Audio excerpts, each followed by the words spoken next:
In Arizona, a shipment of money vanished into the high desert, along with the 2 men hired to guard it. The FBI didn't know if the guards were participants or victims of an ambush.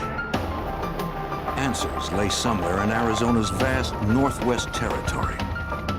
FBI agents struggled to piece together scattered clues to reveal the truth.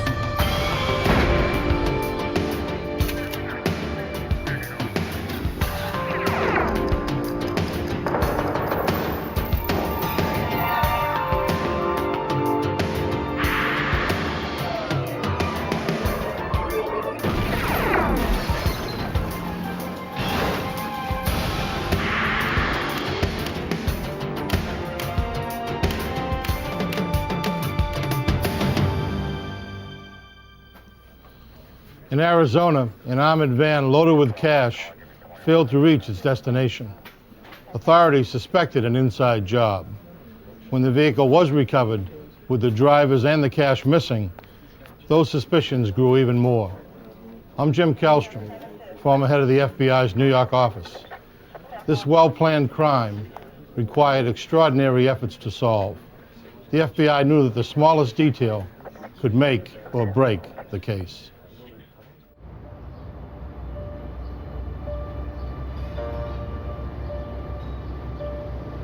May 24th, 1977, Phoenix, Arizona. A security company transferred $333,000 in cash and coins from their vault to an armored van. 2 courier guards prepared for another day distributing cash to Arizona banks. Y'all about ready to go? We got a problem with this door. I think we want to take a look at it. Let me see. One guard discovered a problem with the van's side door latch. They would report to the company maintenance garage before they set out. This delay put Cecil Newkirk and Russell Dempsey an hour behind schedule.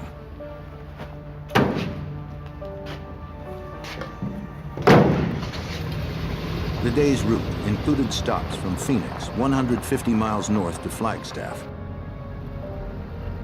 This is Van 26 to base. With the delay, it would be difficult to make all the stops.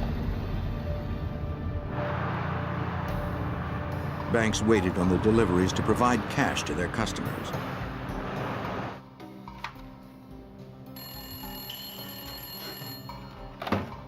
Pure later security. By 10:30 a.m., the security company received a call from a bank complaining they had not received their delivery. Mechanical problems with the van, so it got a little late start. Well, they should be there shortly. You know, At first, the dispatcher thought the late start explained the problem. Fine, we'll keep us informed. All right. But throughout the afternoon, the dispatcher couldn't reach the guards. Base Courier 1. Dempsey, you out there? This is Base. Come on in. By 4:30, the company contacted the FBI. The Phoenix field office broadcast an APB for the armored van to all area police. State and local authorities used the remaining light of the evening to search for the missing van. They found no sign of it or the courier guards. Special Agent Stephen Chenoweth, now retired from the FBI's Phoenix field office, wondered if the guards had driven off with the money. One of the first things that you do is certainly look at the drivers to see whether or not that might be a possibility as to what had happened, whether there's a driver involvement. Both of the missing guards were married. That evening, an FBI agent interviewed each of their wives separately. They confirmed that neither of their husbands had financial problems that would provoke them to steal the money.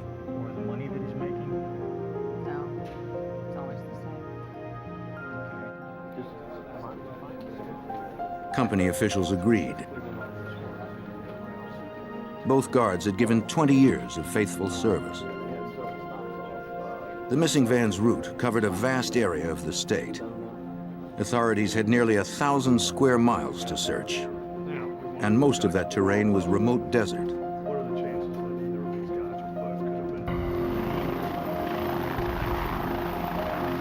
The next day, Arizona Department of Public Safety helicopters retraced the guards' scheduled route. They flew up Interstate 17, north toward Flagstaff, checking all exits. Pilots spotted the van 50 miles north of Phoenix. It had been abandoned a quarter mile off the interstate, in a remote area near the town of Bumblebee.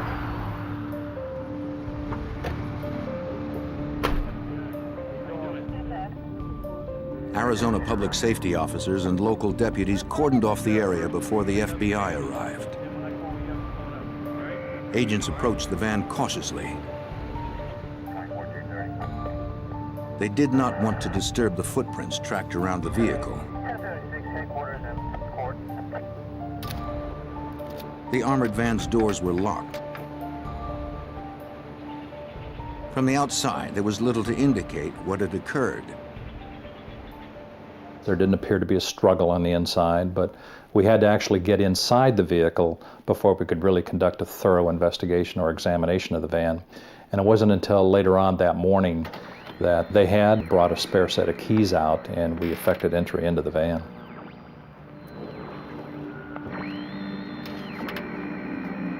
The radio was still on. Yet the base had not received any calls for help.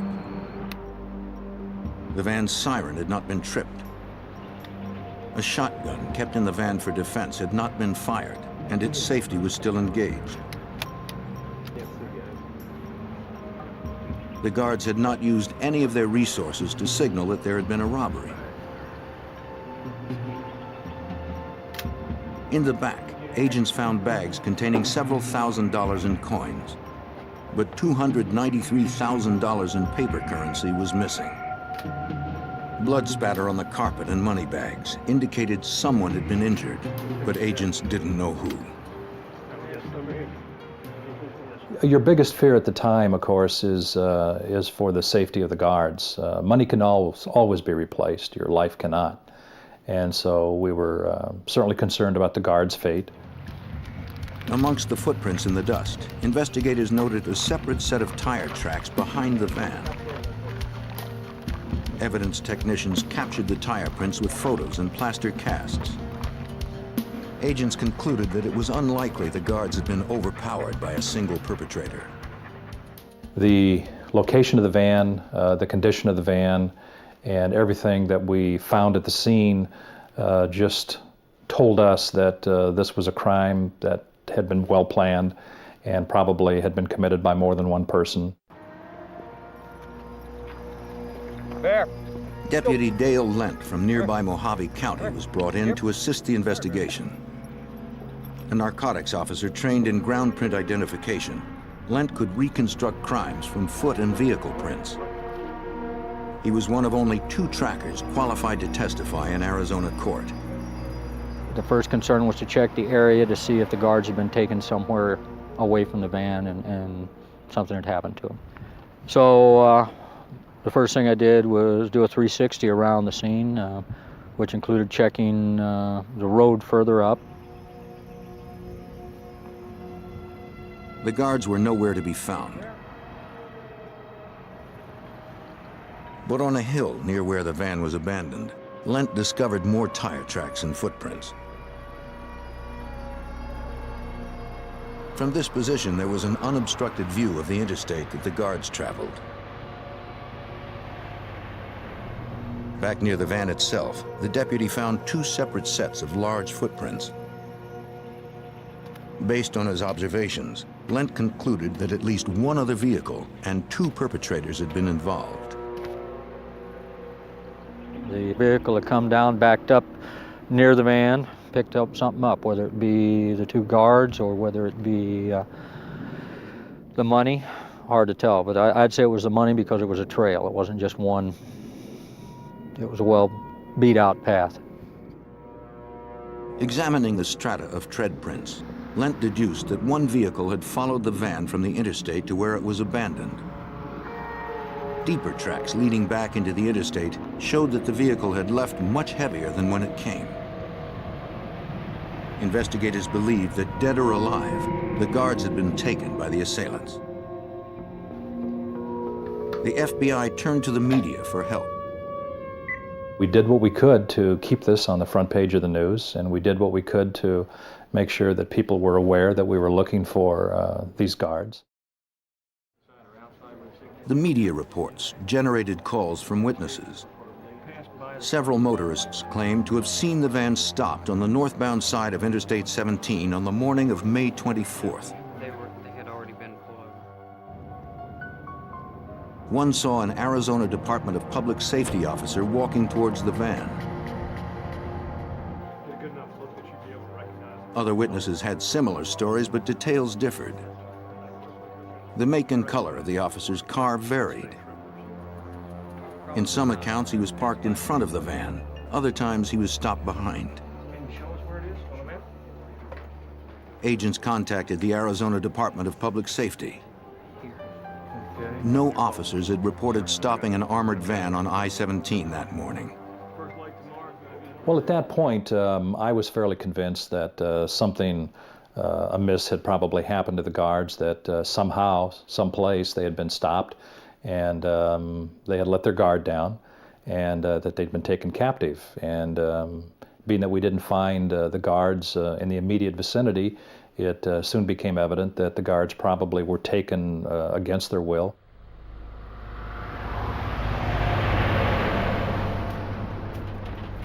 The FBI and Deputy Lent searched Interstate 17 for the spot witnesses had described.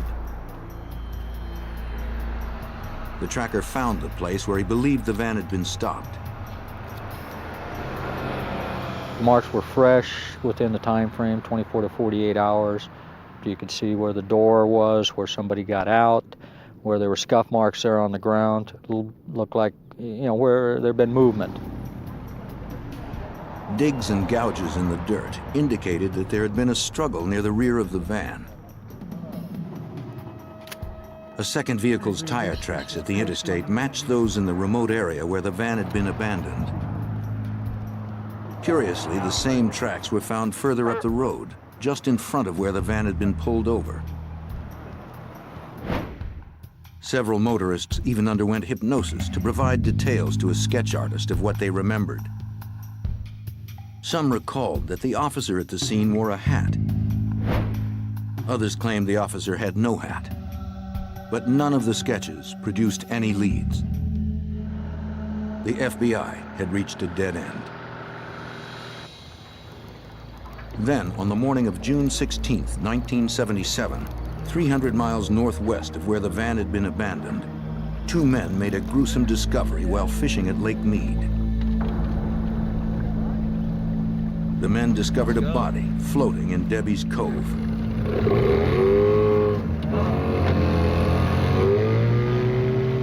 They contacted the National Park Service.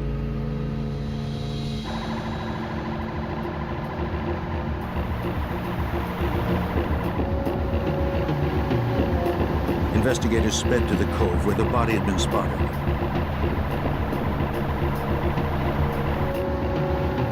Local law enforcement joined the National Park Service divers.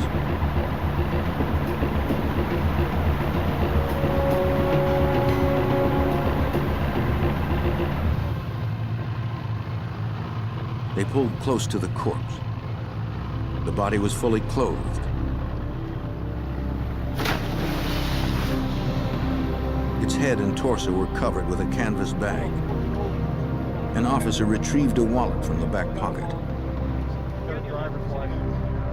The victim was Russell Dempsey, one of the missing armored car guards.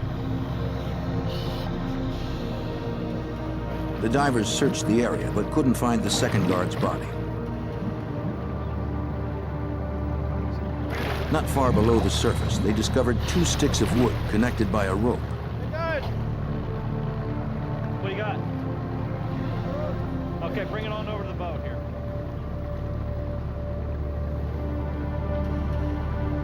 To investigators, it appeared to be a garrote used to strangle someone. The robbery was now a murder investigation.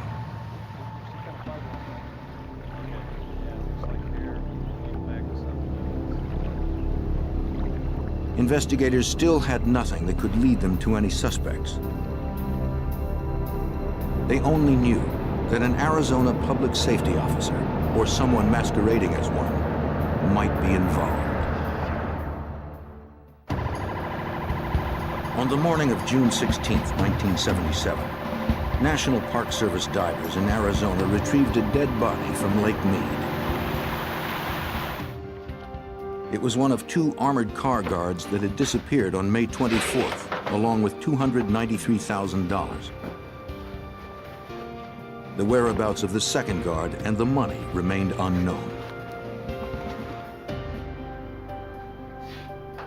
The county medical examiner determined that the guard found in the lake had suffered a heart attack. He had also been strangled. Investigators believed that a garrote recovered near the body had been used to choke him. A strand of the victim's hair found tangled in the device supported their suspicions.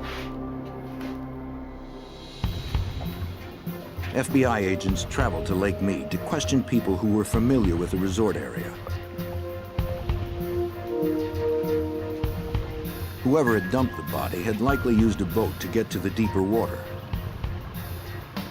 More than 20 agents canvassed rental shops around the 247-square-mile lake. No one reported any suspicious activity, but agents collected rental receipts in the hopes they'd eventually have a suspect's name to reference.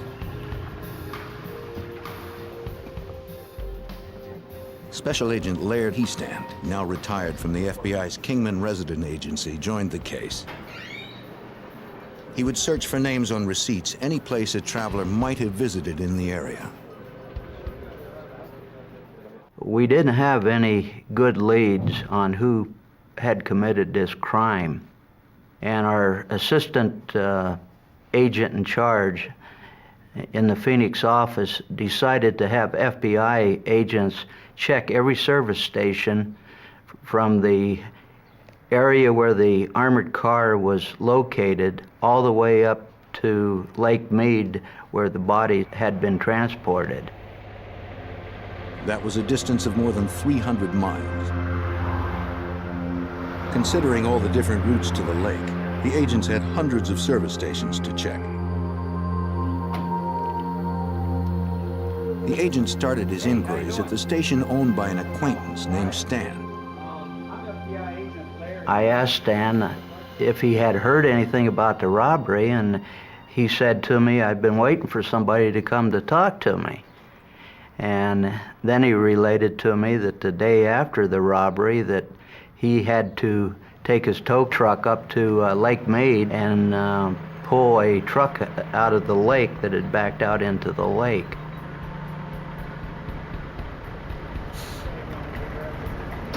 On May 25th, Stan had received a call from two men whose truck was stuck at Banerjee Landing on the lake.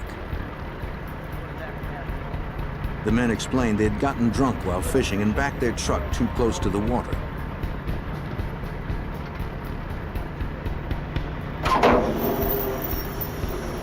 The owner didn't see any fishing equipment in the pickup, but he did notice drag marks in the dust of the flatbed.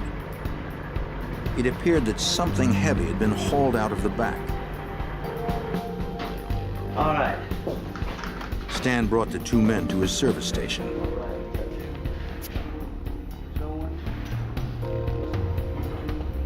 He wrote a receipt and asked for a signature.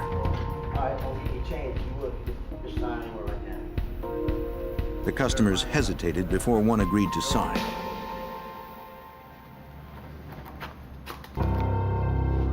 The name he used was Mike Poland. The station owner believed he'd be able to identify the men if he saw them again. It was the break investigators had been hoping for. The ease by which he found it surprised Special Agent Heistand. The first place I walk into, I developed this information. It totally caught me off guard and shocked me. And I said, "Oh boy, this is it. We finally have something that we can start from." Agents searched for the name Michael Poland amongst the thousands of boat rental receipts collected from Lake Mead. After several hours, they found it. Michael Poland had rented a boat the day after the robbery naming Banerjee Landing as his destination. It was the same spot from where his truck had been towed. Agents returned to Lake Mead, searching for additional evidence between Banerjee Landing and the boat rental shop on the opposite shore. Within the breadth of that 4.5-mile span, officers spotted another bag-covered corpse floating on the surface. It was the second missing courier guard. He had been severely beaten before he was drowned. The medical examiner found 2 welts on his chest, consistent with wounds inflicted by a high-voltage taser gun. The guard's personal effects were removed, including a self-winding watch that had stopped at 10:37 p.m. on May 26th. Special Agent Stephen Chenoweth's team redoubled their search for clues at Lake Mead.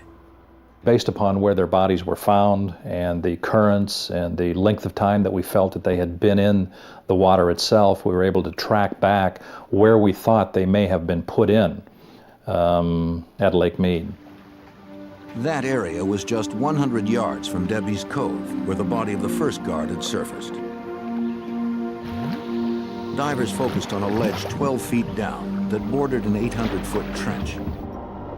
A sweep of the ledge yielded a third canvas bag, similar to the ones that covered the bodies.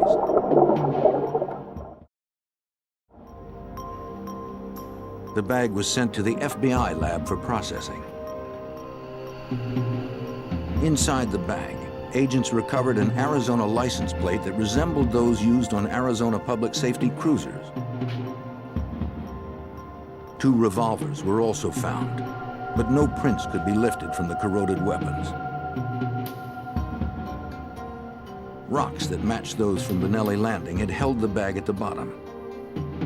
Examiners also found concrete dust caked in the weave of the canvas bag. Agents called on Stan, hoping the service station owner could identify a driver's license photo of Michael Poland, one of the 2 men that had hired him to tow their pickup from Banerjee Landing. Among 6 photos, Stan recognized the face of Michael Poland. This man here? The FBI had finally confirmed a primary suspect. They hoped Michael Poland would lead them to another. In June of 1977, the FBI pursued whoever killed 2 armored car guards and made off with $293,000. Tire tracks and footprints at the crime scene suggested that at least 2 perpetrators were involved. Agents believed one of them was Michael Poland. They hoped surveillance of Poland would lead to another. Though he did not appear to have a job, Poland was spending a lot of money. Agents saw a new motorcycle on the property. The FBI identified a man who visited frequently as Michael's younger brother, Patrick. Patrick Poland had just bought a new car.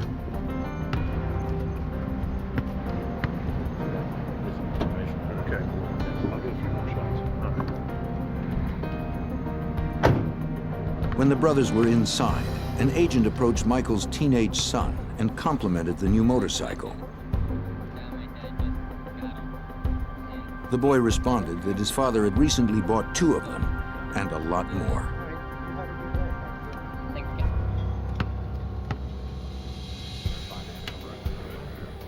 Agents expanded their investigation to include Patrick Poland and subpoenaed the financial records of both brothers. Prior to the armored van robbery, each had severe money problems.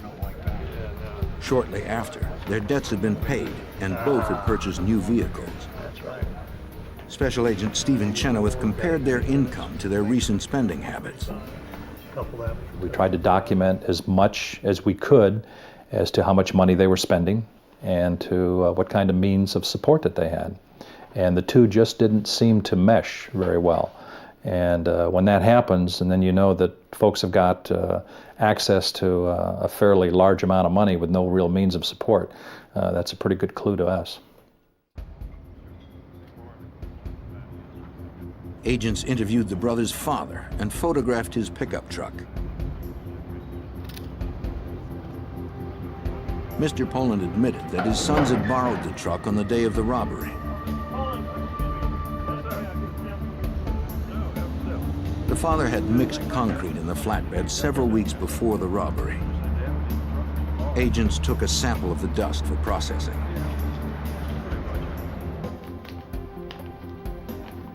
FBI examiners analyzed the concrete sample. They compared it to the cement dust on the canvas bags recovered from Lake Mead. Examiners concluded that the dust on the bag had come from the same batch of concrete taken from the truck. Once again, the FBI asked Stan to look at a photo lineup. The station owner could not identify Patrick Poland as the man with Michael. This isn't the truck. It looks exactly like when I lowered it right down. But he did recognize their father's truck as the one he towed from the lake. That's it. That's it. Positively. In the early morning of July 27, 1977, agents arrived at Michael Poland's house with a search warrant.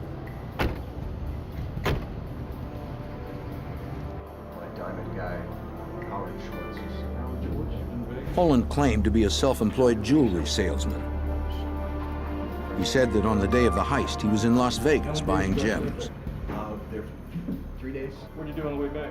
Investigators found $12,000 in cash. We got here.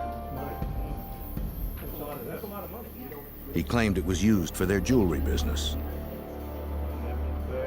The agents confiscated numerous receipts. One of them was for a pair of high-voltage taser guns sold to a man named Mark Harris a month before the robbery. A short distance away, agents searched the house of Michael's brother, Patrick Poland. FBI Special Agent Frank Mowry, now retired, asked if he and his brother Michael had been at Lake Mead. Patrick gave a different story than his brother had. He initially said that he and his brother were there fishing. He was very nervous. He was extremely nervous. He had difficulty in explaining a lot of about his whereabouts, particularly on the day of the crime and the day after the crime. While Patrick was being interviewed, he received a call. It's Mike. 3 batches just by everywhere else. Going through everything. It was his brother Michael. Yeah, they're over here too. He urged Patrick not to talk to investigators. The search at Patrick's house yielded a stash of weapons and $16,000 in cash. The FBI tracked down and processed the cars the brothers owned before the robbery. Different. The tire treads did not match the tracks found at the crime scene. Examiners found no physical evidence that tied the cars to the crime.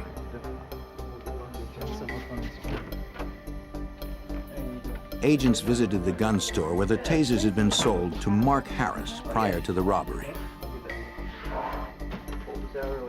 The clerk who had made the sale could only remember that Harris was a white male in his 20s.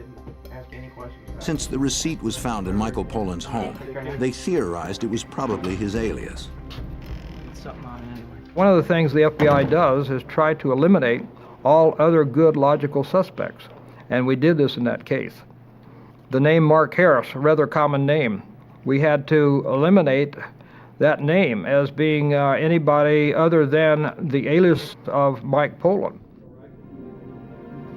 Special Agent Mowry searched public records for a Mark Harris between the ages of 25 and 40. We actually identified literally hundreds of Mark Harrises, from vehicle records, motor vehicle records, phone books, and every way we could, and went out to their houses physically, tracked them down and interviewed them, and found that they did not have anything to do with this crime. With no proof that Mark Harris was an alias for Michael Poland, and no physical evidence tying the brothers to the crimes, agents couldn't arrest the brothers. For the next 10 months, all agents could do was keep careful track of their movements. Special Agent Chenoweth flew helicopter surveillance. We wanted to know everything that Michael and Patrick Poland did, what they had done in the past, what they were going to do in the future. Investigators continued to document the brothers' spending habits. They watched as the Polands closed a deal on a gaming arcade. Despite the circumstantial evidence, agents were unable to make an arrest. The FBI had to find stronger physical evidence to prevent the Poland brothers from getting away with murder. In April of 1978, the FBI suspected Michael and Patrick Poland of killing 2 courier guards and stealing nearly $300,000. After 11 months of investigation, agents did not have enough to convince a grand jury to indict. FBI Special Agent Frank Mowry desperately searched for evidence that would strengthen the case. What we badly needed was physical evidence. We didn't have fingerprints. We didn't have any real good eyewitnesses. We didn't have any physical bits of evidence that could link Mike and Pat Poland to the crime. The agent focused on the 3 canvas bags retrieved from Lake Mead with the guards' bodies. He checked with over 20 sources in the Phoenix area where the bags might have been manufactured. None recognized the work. Nobody could even give me a hint of who in town would make such a bag. Some even said, well, they probably came from out of town. So I became very discouraged. The agent visited the last store on his list and showed the bag. The owner recognized it as coming from his company. It was a custom size with a unique stitch sewn only by their seamstresses. He also identified the specially ordered cord purchased from a Georgia company. As far as the owner knew, his was the only shop in the area that made anything like it. He said, I will have in my record somewhere a receipt, because somebody would have walked in that door there and they would have said, I need to order so many bags, a certain length, a certain width, certain specifications. At the Phoenix FBI office, agents pored over hundreds of receipts covering years of business from the bag manufacturer. After almost a week, they found one receipt for 3 custom canvas bags dated 1 month before the robbery. They were sold to a man named Mark Harris. That's the Harris. Agents had seen the name before on a receipt for a pair of tasers. They had found the voucher months earlier during a search of Michael Poland's house. Hold on a second, Frank. The FBI was further convinced that Mark Harris was an alias for Michael Poland. The canvas bag receipt connected the alias to the murdered guards, and cement dust in the pickup the brothers drove matched dust found in the bags. On May 17, 1978, after nearly a year of investigation, a federal grand jury returned an indictment for murder, kidnapping, and robbery against Michael and Patrick Poland. Gentlemen, these men should both be considered extremely armed. The FBI suspected that the Polands would not surrender quietly. They've both already killed 2 men that we know of. You got your route plan. You're going to be picking up Patrick. Got it. We're going to be picking up Mike. Check your weapons. Check your vests. Special Agent Stephen Chenoweth believed an armed confrontation was possible. It had to be very well and meticulously planned. The Polands were very violent. They had shown their violence. They had a strong propensity to commit violence, as evidenced by the guards' fate. And one of the things that we absolutely knew we could not do was to arrest them while they were in the house. And we absolutely had to take them away from the homes. Agents feared the suspects would barricade themselves in their houses and shoot it out if they discovered they were going to be arrested. This guy, yeah. Agents waited for Patrick Poland to emerge. Yep. When he finally did, they noticed he was carrying a case for a handgun.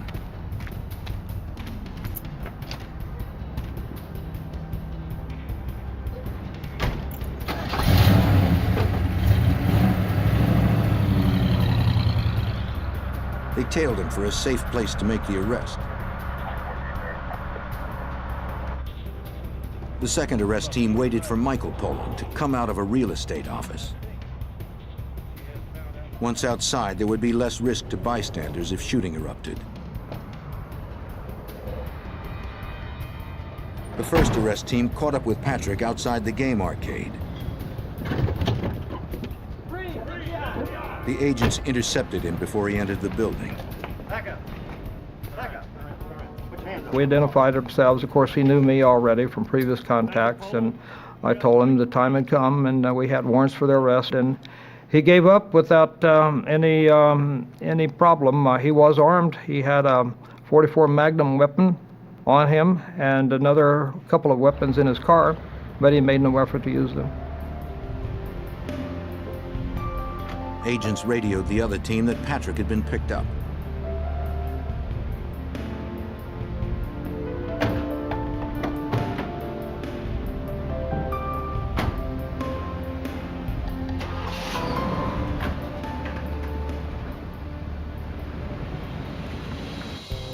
Michael Poland had been in the real estate office for almost 45 minutes. Agents feared that he had somehow gotten word of Patrick's arrest and was preparing for an armed confrontation.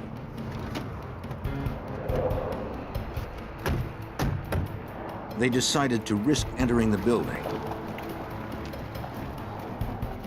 Federal agents, please step back. Mike Poland, you're under arrest. The suspected murderer surrendered without incident.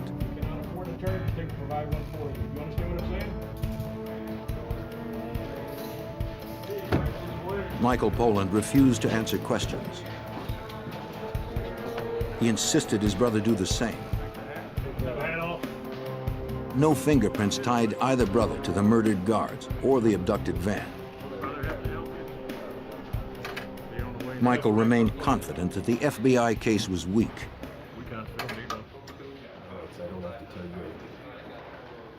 In a case like this, you've got a joint venue. Venue certainly lies with the federal government with respect to the actual robbery of the van, and but we also have a homicide case that rests with the state authorities. Authorities considered their best strategy for a successful prosecution. State and federal prosecutors decided to split the charges. The Polands went on trial for robbery and kidnapping in federal court. Based on the circumstantial evidence gathered, a federal jury found the brothers guilty of the charges on February 15, 1979. They were sentenced to 100 years. These were two guards that were very hardworking, very loyal to their company. Both of them had worked for about 20 years for the company. They were actually within weeks of retiring. They were family men, they were good men, religious men, men that had devoted a lot of time and effort and loyalty to this company. And on the eve of their retirement, they were killed. In November of 1979, an Arizona state jury returned a guilty verdict for murder. The judge gave the brothers the death penalty. The Polands appealed their conviction. The Arizona Supreme Court found that the testimony of a hypnotized witness and the taser gun evidence should not have been used.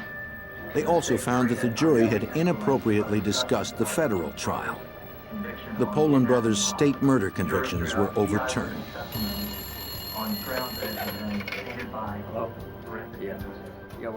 Though agents were certain that the brothers had brutally murdered two men, state prosecutors would not seek a new trial. Because of parole laws at the time, Michael and Patrick Poland would be eligible for parole in less than 7 years.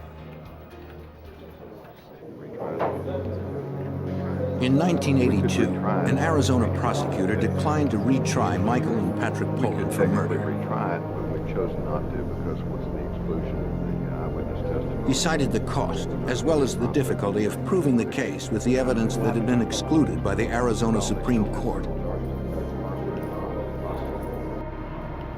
United States Attorney Melvin McDonald was outraged that the Poland brothers might get away with murder. I had followed it by way of the media and had never dreamed that I would play any role in the case until 1982, when it became clear that the ball was going to get dropped unless somebody stepped in. I called the county attorney and volunteered to take the case. For the first time in history, a U.S. attorney was deputized as an Arizona state prosecutor. McDonald had to resurrect a case that many considered impossible to retry. There had been 5 years transpired between the time of the crime and the time of the trial. Witnesses travel and move all over the country. Memories start to fade. And so you've got to recreate and present the crime as if it happened a month ago, when you're facing the problem that it's really 5 years old. The prosecutor wanted to lock down the exact time that the victims had been deposited into Lake Mead and prove it was the same time the Polands were at the lake, so there would be no question the Polands were responsible. One of the problems with the finding of the guards was that their bodies were not recovered for 6 weeks. The defense, we knew, would argue that they could have been dumped there by the real killers at any time. Working with the FBI, the prosecutor found a piece of evidence that had been overlooked in the earlier trials. The second guard's self-winding watch. Examiners noted that the watch stopped at 10:37 p.m. on May 26th. That particular self-winding watch would stop working if it weren't moved for 12 hours. That meant that the guard's watch stopped 12 hours after his arm came to rest at the bottom of Lake Mead. We actually had watch experts take the watch apart to prove that the watch had not stopped because of water damage. There was no water that had gotten into the portions of the watch that controlled its operation. We literally went all the way to Switzerland to get experts there to talk about how much time it would take for a watch that hadn't been cleaned in 5 years to finally unwind. Watch to the jury, please. Forensics experts used this information to determine exactly when the bodies had been dumped into the water. Their estimation exactly matched the time the FBI had established that the Polands were at the lake, getting their pickup towed from Banerjee Landing. The prosecutor explained that the brothers had been there to dump the bodies. For the drama point, I told the jury that while Mr. Newkirk is dead, he is speaking to you from the grave. He's asking you, look at my watch. I'm sending you a message through my watch. After 3 hours of deliberation, the jury was convinced. Will the defendants rise? On November 18th, 1982, they found Michael and Patrick Poland guilty of murder. The judge reinstated a sentence of death. All rise. Once again, the defendants appealed the conviction. It was one of the rare instances where their case went to the United States Supreme Court. And the United States, in a published opinion, a very closely divided court, again affirmed their conviction and sentences. How the situation... With nothing left to lose, Patrick Poland agreed to tell investigators and the families of the victims exactly what happened. In 1987, he gave his confession to FBI Special Agent Frank Mowry. They had actually spent almost a year tailing the van. They knew its route. On those mornings that it went up to Prescott and delivered its money to the banks in Prescott, they knew the exact route. They knew the stops that it made. They knew the times that it did it. They knew everything about it. The Polands used neither of their own cars in the robbery. They had rented one with cash that the FBI was unable to trace. We never found it. It was a rental car. And by the time the rental car was taken back, by the time they figured out what was going on, it had been rented out probably 200 times since then. And we were never able to actually pin down for certainty the car that may have been used in the case. The brothers affixed a light bar and a license plate that resembled those used by the Arizona Department of Public Safety. Batteries for you for that CV? I believe so. They readied their tools needed for the heist. Yeah, as a matter of fact, we got a spare set. Good. You got enough ammunition? Yeah. The Polans waited more than an hour. The van was unexpectedly delayed. Finally, they saw their quarry.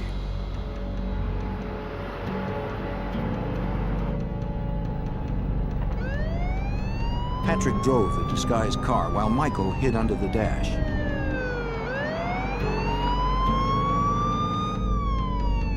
They stopped the van on the pretext of speeding.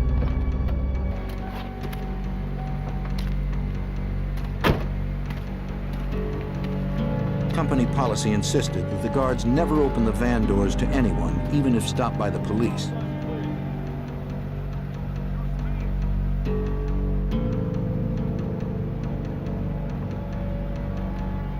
Patrick ordered the driver to step out.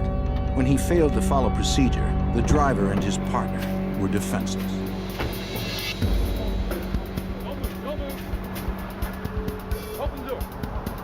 The Polans put the guards in the rear of the van.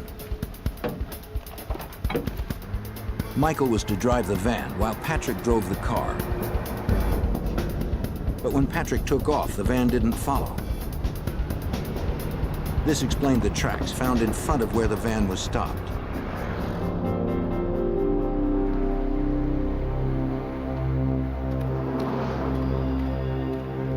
By the time Patrick reached the rear of the van, Michael was beating the guards.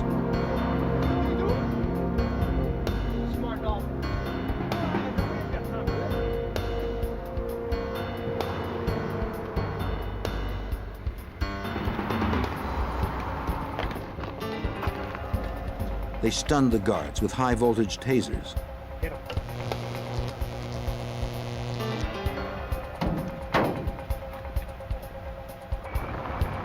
The brothers drove the vehicles into the desert near the town of Bumblebee.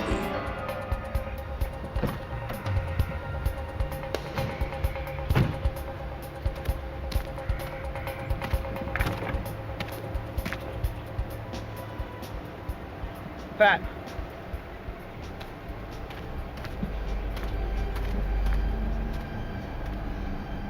One of the guards looked as if he had died from the beating.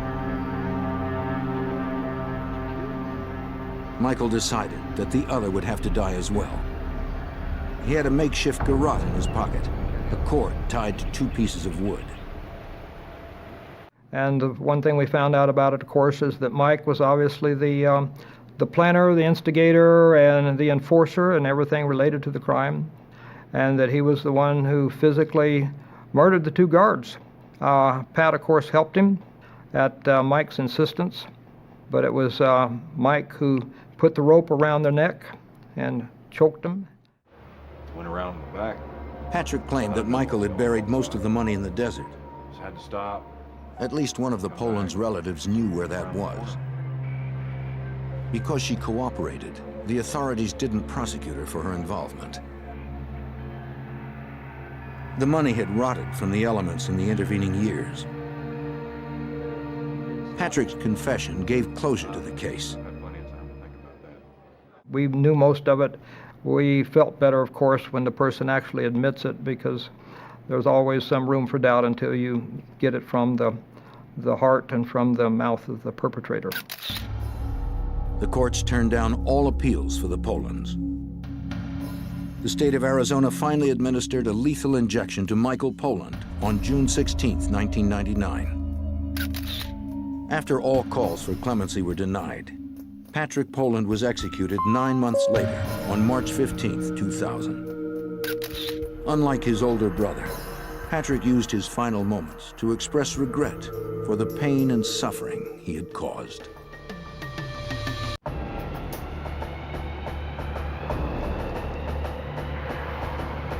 At the height of its popularity, Chippendales' exotic male dance troupe played to sell-out crowds. People across the country shelled out millions to see them. Then one of the founding partners was murdered, and New York City police were left with no leads. When the suspect finally did emerge, the chase would take the FBI to another continent in the hopes of solving the backstage murder.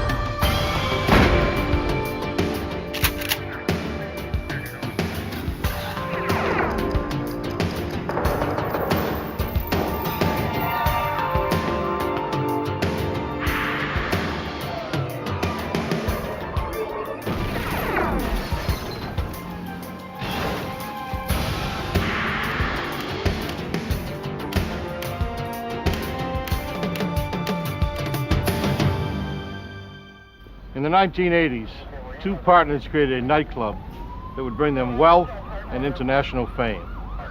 The male strip club phenomenon promised female patrons fun and excitement, but the bright lights hid a dark side.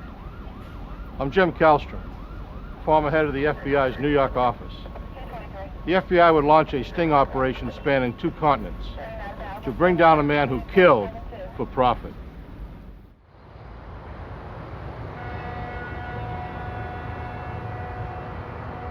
New York City is famous for its show business tradition.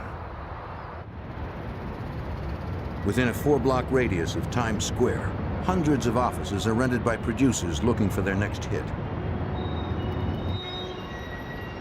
One such place was on the 15th floor of a building on West 40th Street. In 1987, it was home to Unicorn Productions. Nick Denoya was its founder and president. Curiously, the 5-time Emmy Award-winning children's television producer became best known as the producer and vice president of Chippendales, the exotic male dancers. On April 7th, 1987, he was gunned down. Nick. A colleague heard the shot.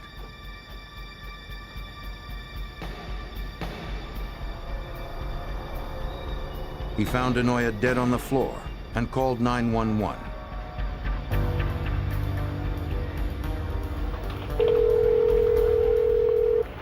May I help you? Oh, yes. A man has just been shot in my office. Hold on, please. I have to connect you with the ambulance service. Oh, please. Certainly. Emergency vehicles arrived moments later. NYPD crime technicians gathered evidence. They recovered a shell casing from a 9mm automatic weapon. Denoya's colleague told homicide detective Michael Geddes that a strange man had entered the office just prior to the shooting. He said maybe about a half hour ago, or 45 minutes ago, somebody came into the office and said to him, "Are you Nick?" And he said, "No, Nick is in the other office, and he's busy right now." Without looking up from his work, the associate pointed the man to Denoya's office. He never saw the stranger's face. The witness told detectives that moments later, he noticed the same man in the bathroom. While he was in the bathroom, he heard this guy leaving the bathroom, and a couple of seconds later, he heard the door to his office open up. And then he heard a gunshot. The last sound the witness heard was the exit door to the stairwell swing open, then close. Detective Geddes traced the killer's path, hoping to find something along the way that would point to his identity. I took down the route that I thought that the shooter might have taken to see if there was any evidence or anything. And I ran down the 15 floors, I believe it was. And when I got down to the end, there was 2 exits. One would lead to the lobby area, one would lead to the freight elevator area.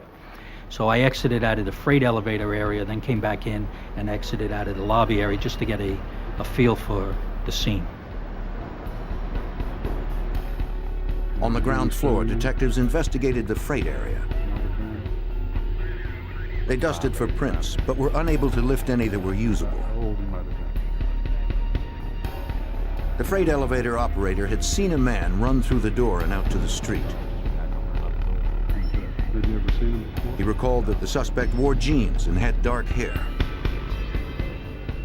He also gave us the exit of how the fella came out of the building as he exited the building on 40th Street, and when he came out, he made a left towards 8th Avenue. Upstairs, 2 city detectives arrived with Nick Denoya's brother Val from New Jersey to identify the body. The men had been close. Val was devastated by the sight of his murdered brother. Afterwards, Val Denoya came to the precinct to help investigators in any way he could. Nick's brother wanted the case solved as soon as possible. Detective Geddes hoped Val knew something that could provide a solid lead. Being a detective, one of the hardest things to do is to tell somebody, you know, that, hey, we're not going to be able to solve this case right away unless you know something that can help us. And I explained to him at that time, I said, look, if it was something that happened here in the New York area, maybe it was a business relationship here or a relationship, a love relationship, or some kind of emotional type of relationship, we have a good shot of solving that crime right away. For Val Denoya, one name came to mind, his brother's business partner, Steve Banerjee. Banerjee had known Nick Denoya since the early 80s. Val told the detective that his brother met him in Los Angeles. Nick Denoya had traveled to LA hoping to build upon the success he enjoyed in New York. The 5-time Emmy Award-winning producer fielded many offers, but one man in particular was relentless in his pursuit. Steve Banerjee, the East Indian immigrant and entrepreneur who had dreamt up Chippendales' male exotic dance revue, wanted Denoya to fashion a more refined act. Though ladies-only nights in LA were extremely popular, Banerjee wanted a dance troupe worthy enough to draw audiences in New York and Las Vegas.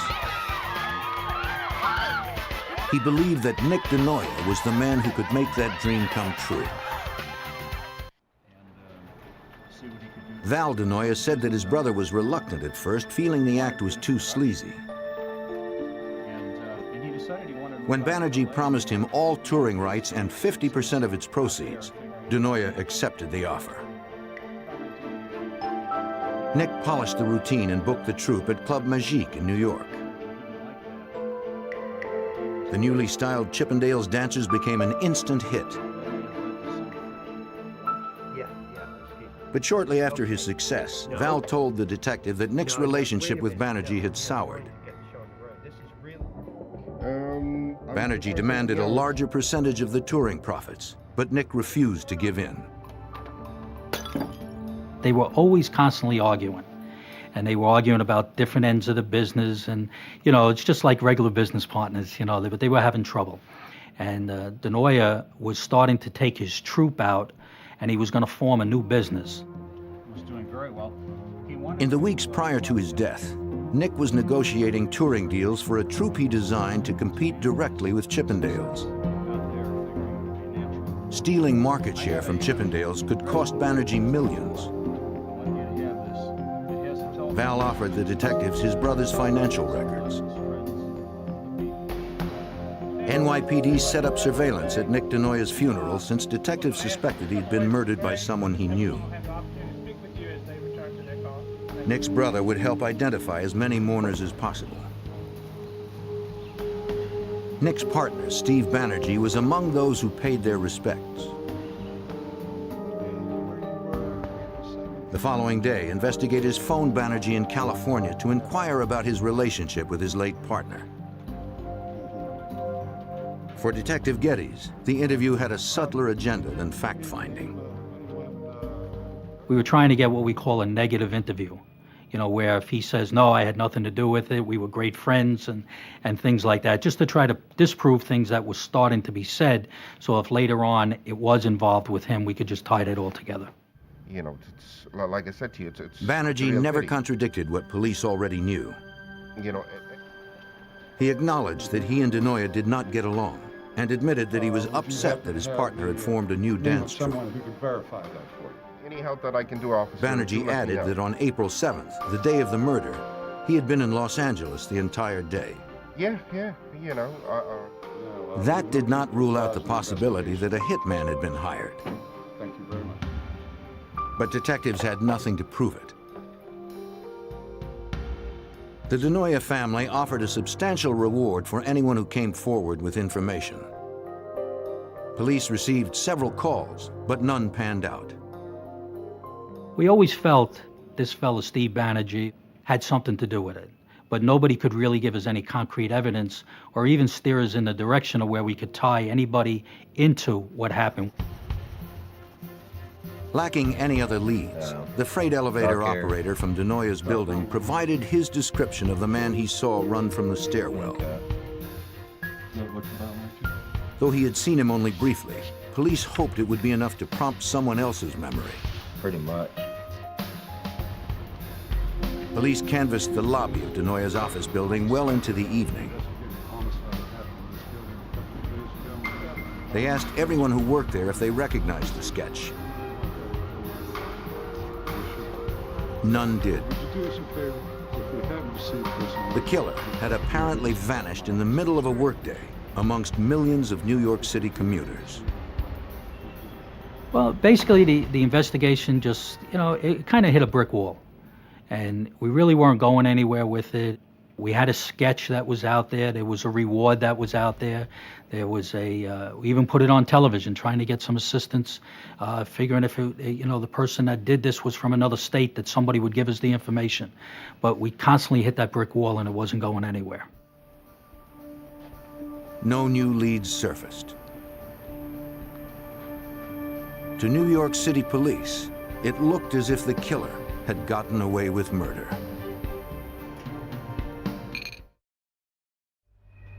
Dick. 4 years had passed since Chippendales choreographer Nick Denoya had been murdered in his Manhattan office. The case remained unsolved. Then, in July 1991, over 2,500 miles away, Special Agent Dan West at the FBI's Las Vegas field office received a call. It was from a man who claimed he had been hired to kill 2 people for $25,000. I immediately wasn't sure whether or not he was just a prank call. It's not unusual for the FBI, especially in Las Vegas on a weekend, to receive prank calls, a lot of alcohol flowing. So I asked him to give me specific details of the alleged planned murder. The caller said that a man named Ray Cologne had hired him to kill 2 managers of a male exotic dance troupe touring England. They were competitors of the Chippendales dancers. The source said he did not know why Cologne wanted the men dead, but for some reason the would-be hitman had decided not to go through with it. I'm not sure if the source backed out because of Good Samaritan reasons or because he chickened out. He flew to England and then flew back to the United States almost immediately. I think he flew into Los Angeles and then drove to Las Vegas, basically to hide out. The agent told the source to meet him at the office at 5 o'clock the next morning. He needed to somehow confirm the caller's story. He also said that he had worked with the DEA in prior investigations as an informant, and he provided me with the name of a DEA agent in Houston who could vouch for him. The DEA agent confirmed that he had previously worked with the source and insisted that the man was to be trusted. After the FBI arranged protection for the intended victims in England, the informant described the murder plan.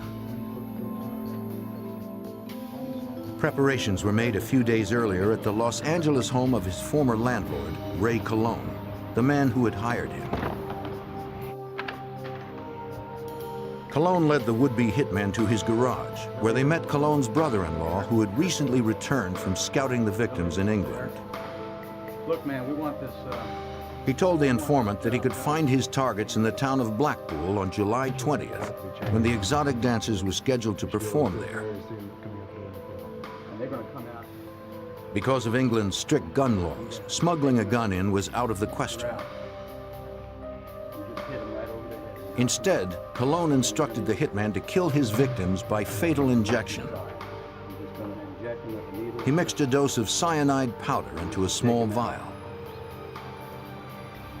They figured it could be smuggled past customs in a bottle of eye drops. The agent needed something more solid than the statement of one informant to bring in Ray Cologne.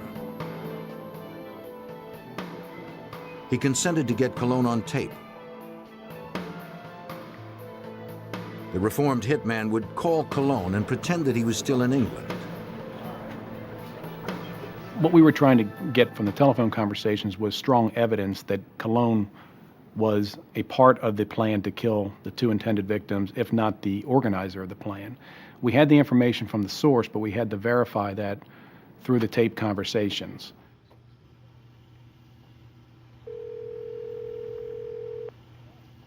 Hello? Ray! Yeah. Barry, buddy! Are you sure that damn stuff is going to work? It's pretty red, buddy. Yeah, it'll work. Oh, man, I don't want to... But and if you want to add something to it... How long is it going to take before they croak and hit down? Is that an immediate, if not sooner? Yeah, right. That's probably potent. You can even put a little, if you want, a little Drano in there if you want. Well, it's going to kill them right away then, huh? Okay. It was evident from the beginning that Ray Cologne was not only a participant in this murder for hire scheme, but that he was actually the director of it. Cologne provided numerous suggestions to the source on how to best effect the death of these two intended victims. What wasn't evident from the recordings was a motive for killing two managers of an exotic male dance troupe. Do you know who hired Cologne? During the conversations, Cologne had made reference to a third man who was providing money for the double murder. But the informant told Agent West that he did not know the man's name. 2 days later, on Wednesday, July 25, 1991, a federal judge in California was convinced that the FBI had enough probable cause to search Cologne's Los Angeles home. What's up? Cologne was surprised by the warrant. It limited the agent's search to cyanide, travel records to England, and correspondence that could link Cologne and his brother-in-law to the intended murder. In the bedroom, they found flyers for the male exotic dance tour in England. Harry, let me have a bag, will you? They also found 2 handguns in a drawer. Records indicated they had been legally purchased by Ray Cologne. And since the warrant didn't specify weapons, the guns were not seized. In the garage, agents did find something the warrant had specified. A bag filled with cyanide. It corroborated their informant's story. This is what he was talking about. Then, one agent found something that would break the case wide open. During the course of the search warrant, we found Cologne's address book. Special Agent Andy Stefanik from the Los Angeles office was going through that book, and he noticed the name of Steve Banerjee. Agent West also discovered that Steve Banerjee, the well-known Los Angeles owner of Chippendales nightclub, had called Cologne recently. The toll record showed several conversations, several calls going back and forth between Banerjee and Cologne. In addition, that same day, we received the results of interviews from the British police on the intended victims, and both indicated that Steve Banerjee was the only person they could possibly think of who would have a motive to kill them or would even want to kill them. The 2 managers of the rival male dance troupe believed that Banerjee wanted them dead to stop them from competing with Chippendales. This was the same motive that New York authorities suspected was behind the murder of Banerjee's former business partner, Nick Denoya. Agents called New York City homicide detective Michael Geddes to find out more about the 5-year-old Denoya murder. All of a sudden, I got a phone call from the FBI. I really got excited at that point because it was already maybe 5 years, 5.5 years or so. So it looked like we might have the opportunity to give the family their final piece. But neither the NYPD nor the FBI had direct evidence against Steve Banerjee. Yeah, you already in Amsterdam? And agents were still unsure if Cologne would be able to assist the murder investigation. We at that time did not know whether or not Cologne was involved in the Nick Denoya murder. The composite picture resembled Cologne, but it certainly wasn't a match. Despite their uncertainty about Cologne's role in Denoya's murder, they had strong evidence against him for conspiracy to commit murder. Faced with stiff jail time, the FBI believed he would talk. Cologne knew that he had to take a hit. There was no question about that. He was caught red-handed in the planning of the murder of 2 individuals. So he had to accept the fact that he was going to go down for some time himself, but that it was going to be a lot less time in jail if he worked with us. On August 2nd, 1991, agents arrested Cologne and his brother-in-law for conspiracy to commit murder. Cologne's arrest would increase the pressure to tell the FBI what he knew about Steve Banerjee and the murder of Banerjee's partner, Nick Denoya. What the FBI didn't count on was that Cologne's arrest would make Chippendales owner Steve Banerjee far more elusive.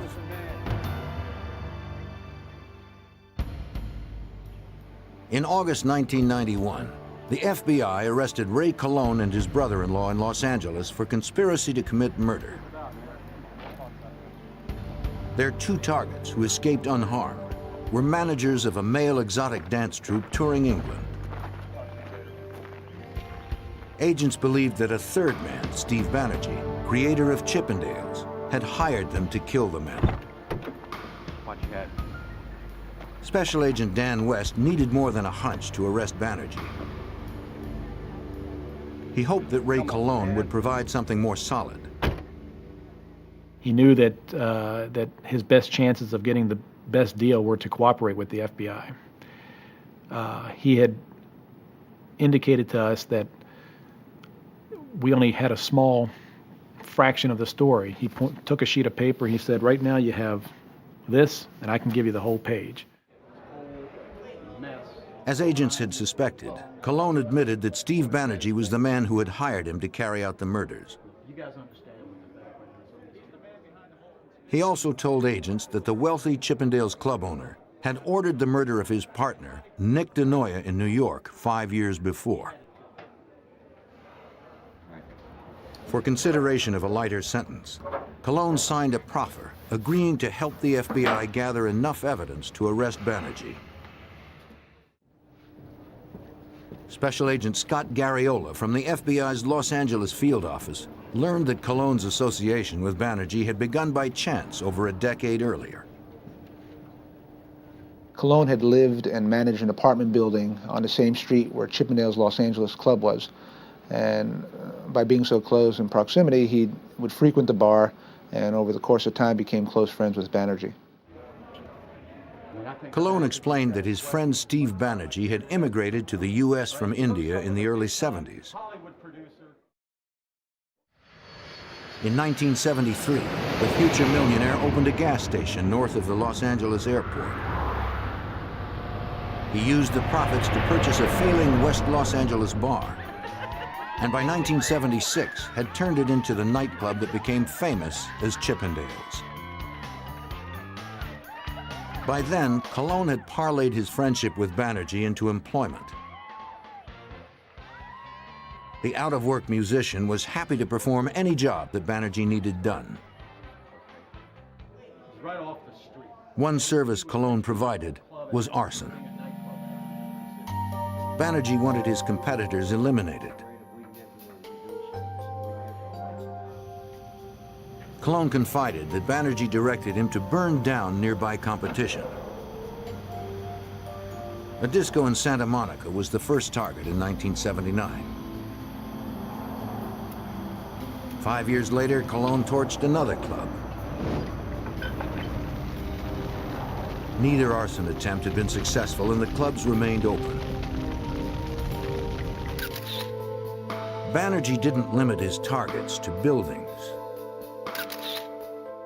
According to Cologne, Banerjee also ordered him to hire a hitman to kill his partner, Nick Denoya. Cologne added that Denoya had successfully sued Banerjee to prevent him from touring a second Chippendales dance troupe. The lawsuit, combined with costly merchandising overruns, forced Banerjee to file for bankruptcy. As instructed, Cologne hired a hitman 3 months earlier. He claimed he remembered only the man's first name, which was Louis. On the day of the murder, Cologne and Louis flew in from LA, rented a car, and drove into Manhattan. Cologne waited on the street with the engine running until Louis returned from shooting Denoya. The following night, Cologne was back in Los Angeles. In Chippendales' parking lot, Banerjee paid Cologne $12,000 cash, the balance of the original $25,000 fee. Cologne's story was good, but it was only hearsay from a suspected conspirator. He might say anything to serve less jail time. Special Agent Garriola first needed to verify the facts Cologne had presented. At this point, all we had was somebody in prison telling us, well, it wasn't me, it was somebody else who was behind it. Your initial plan is to corroborate as much as possible what he's telling you. And that's what we did for the first couple of months. With Cologne's credibility secured, the FBI set out to get Banerjee and the hitman who killed his partner. Agents figured the only one Banerjee would trust enough to confess to would be his old friend Ray Cologne, but they needed to get Cologne close enough. We had Cologne released out of the jail where he was being housed under a proposed medical furlough because of his health problems. And we started sending communications to Banerjee via letter, messenger-delivered letters, and cryptic phone calls to try and get Banerjee to respond to him. Banerjee refused to return calls or letters. He was suspicious of Cologne, despite having paid him over $200,000 in various drops around the city to keep Cologne loyal since his arrest. The FBI came up with another plan to compel Banerjee to respond to Cologne. We decided to force the issue and set up a meeting on our own terms. And we had Cologne waiting across the street from Chippendales one morning. As agents watched, Cologne called to Banerjee when he emerged from the club. The Chippendales owner was curious as to why Cologne was standing outside his establishment. Banerjee spoke to him in whispers, suspecting he may be wired. Agents had no way of knowing what Banerjee might be planning. We took several precautions. If he hired somebody else, Cologne, to kill somebody, why wouldn't he hire somebody to kill Cologne? Hoping to strengthen Banerjee's trust, the released prisoner provided the address of a bar where the suspected murderer was to send more money. Banerjee didn't trust Cologne, but he couldn't afford to ignore him. He told Cologne to pick up his payment the next evening. Agents set up surveillance on the bar. At about 9 o'clock, agents observed Banerjee stopping in front, checking the address, and then driving away.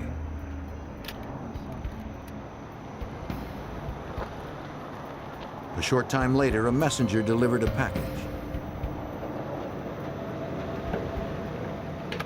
Agents retrieved it from inside. When we contacted the messenger company that had sent the package, the pickup location where the package was received from was a bakery that was right next door to the building where the Chippendales dancers were practicing and rehearsing. Back in the FBI offices, agents opened the package, not knowing what might be inside.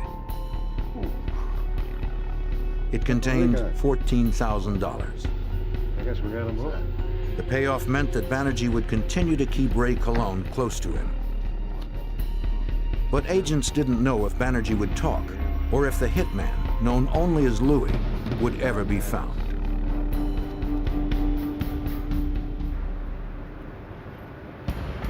In the summer of 1992, FBI agents continued to surveil Chippendales club owner Steve Banerjee.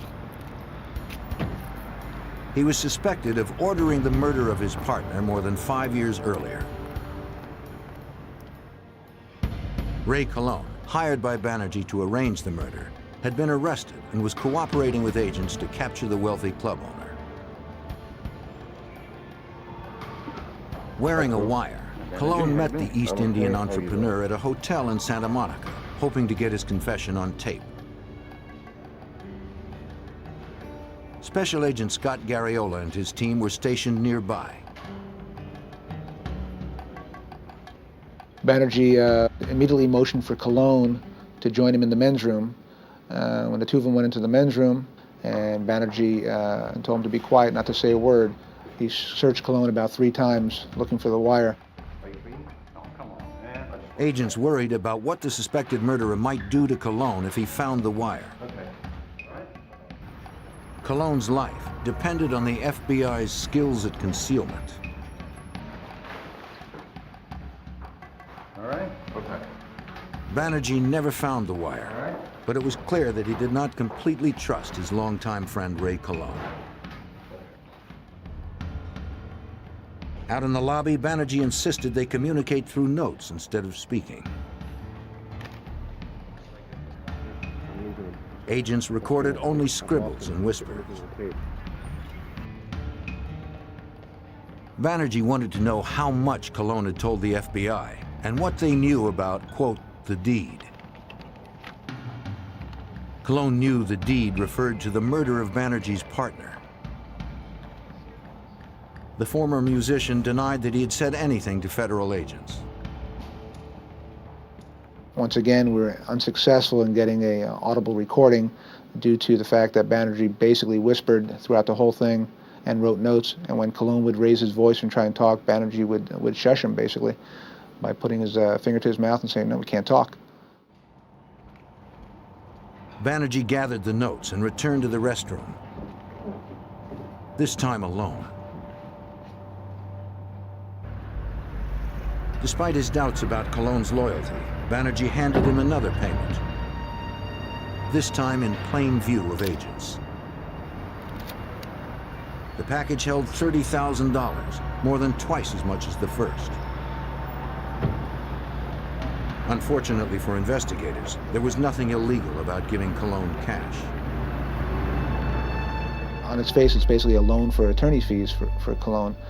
Without the story on tape of how Colon and Banerjee were partners in these crimes, the money basically was not going to be able to do anything for the case.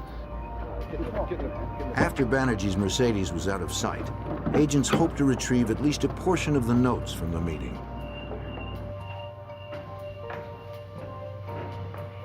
In the men's room under the toilet, one agent discovered a scrap of paper.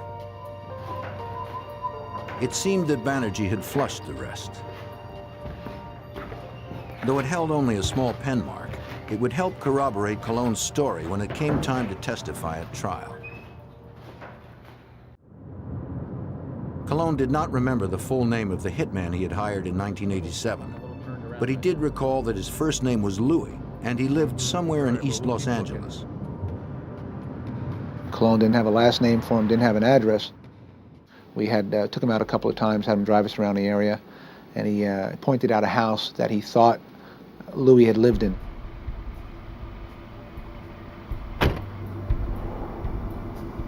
Colon's memory proved correct. The woman who answered the door was Louis's mother. Since she did not know Colon, she refused to tell him where her son was. Colon told her that he wanted to provide work for him and handed her his card. In a few days, Colon received a call. Unfortunately, what we came across was Louis's brother, Andy, and we had to establish a relationship with Andy to try and find out where Louis was. So we had Cologne talking to Andy about various things. He needed to hire Louis back for a job, same job he had completed a few years prior.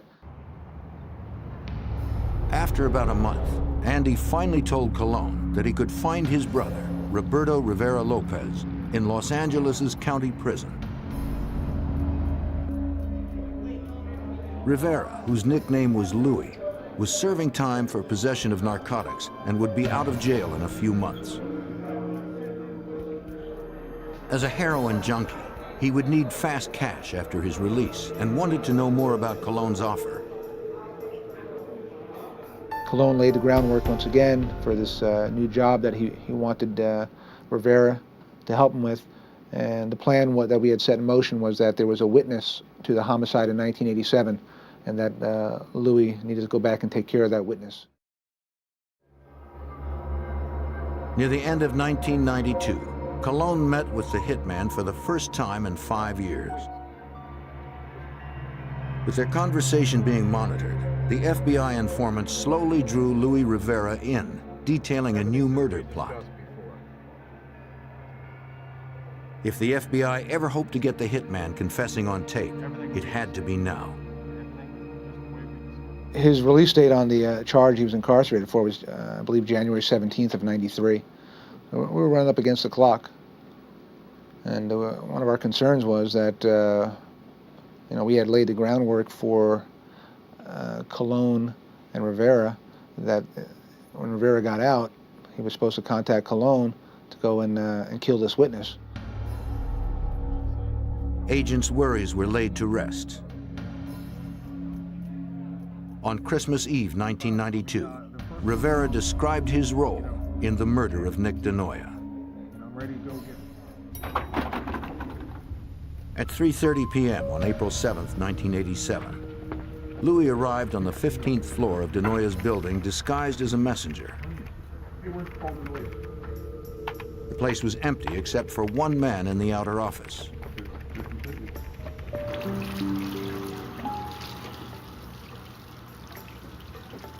Moments later, when the office worker entered the men's room, Louis exited to kill Denoya, figuring there'd be no other witnesses to the crime.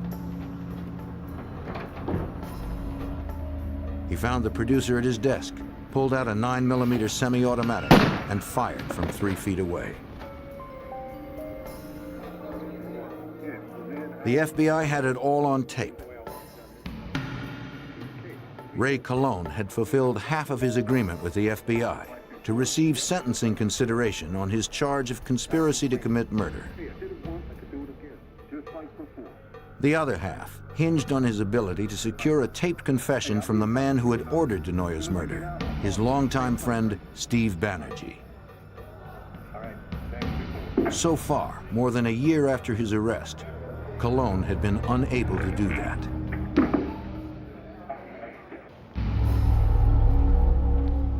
By January 1993, the FBI's cooperating witness, Ray Cologne, had been unable to convince murder suspect Steve Banerjee to discuss aloud the crimes they had planned together. They had met several times, but Banerjee had been too paranoid or too clever to be recorded. At one meeting, Banerjee suggested he'd help Cologne hide out overseas. Special Agent Scott Garriola and his team used Banerjee's suggestion to form a new plan.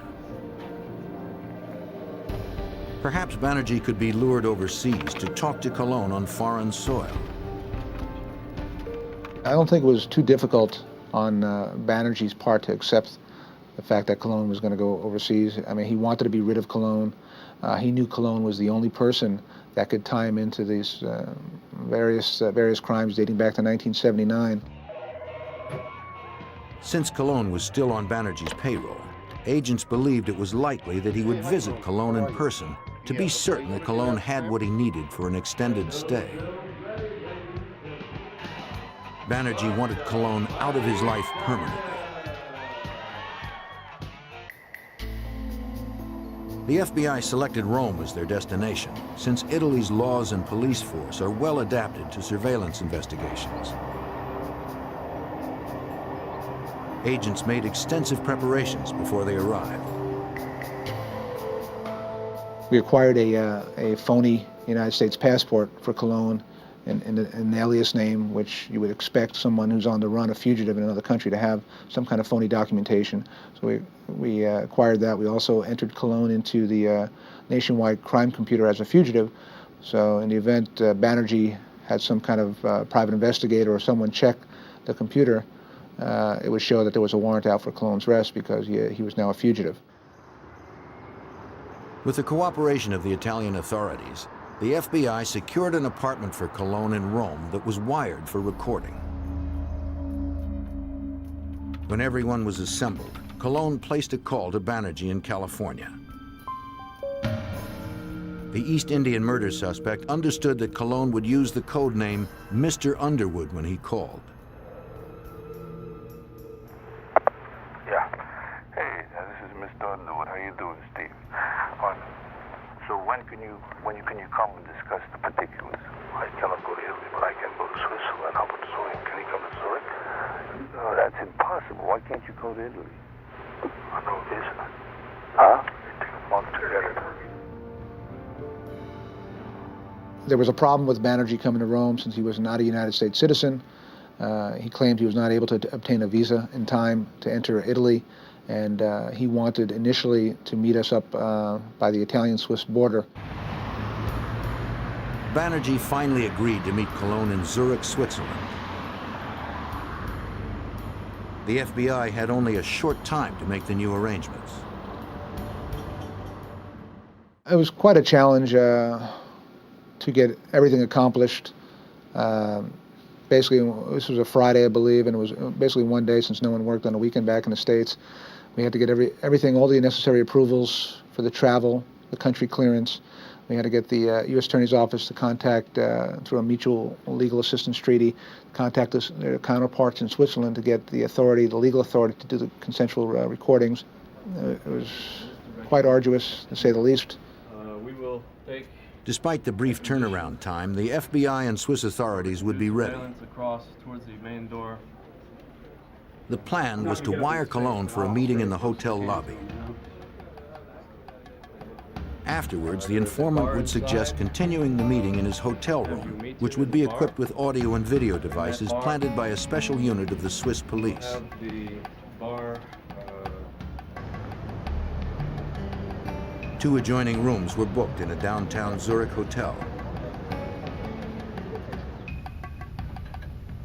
One room they wired for picture and sound. The room next door would hold the monitoring equipment. Agents hoped that this time, their efforts would finally be rewarded with Banerjee's confession on tape.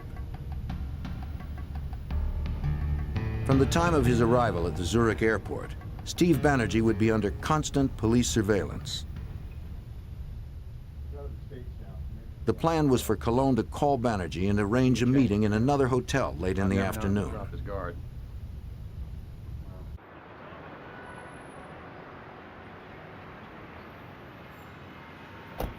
As planned, Banerjee arrived first. Undercover agents and Swiss police were stationed throughout the hotel dressed as staff. He waited in the bar where he was expecting Cologne's call.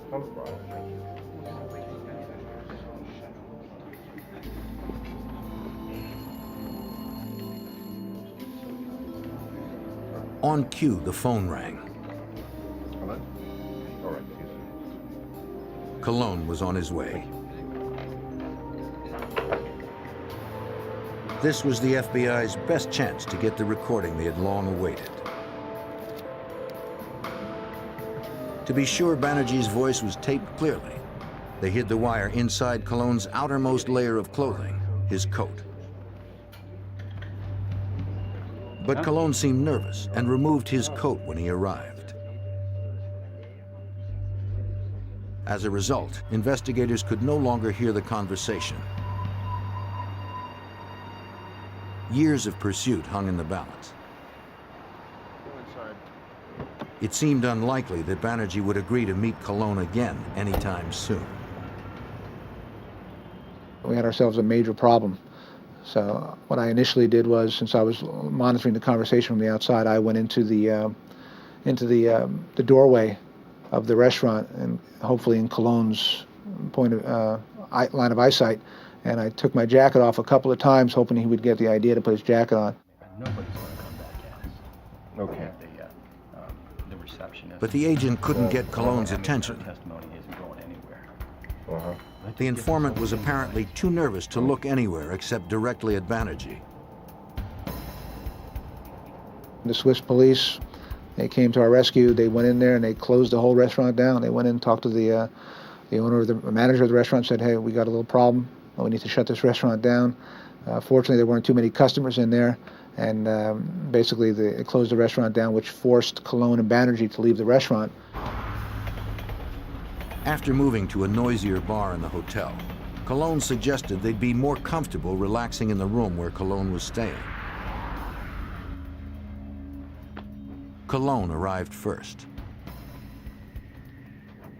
He was met by a Swiss technician who attempted to strip the wire from his jacket before Banerjee arrived. Cologne's device was an unnecessary risk since the room itself was wired. We didn't know what Banerjee was going to do once the two of them were in the hotel. They had gone from a public place to strictly a private place, and we were a little concerned at this point for what Banerjee may have up his sleeve. Undercover agents alerted the surveillance team that Banerjee had arrived on Cologne's floor. The Swiss tech retrieved the wire and stepped into the adjoining room.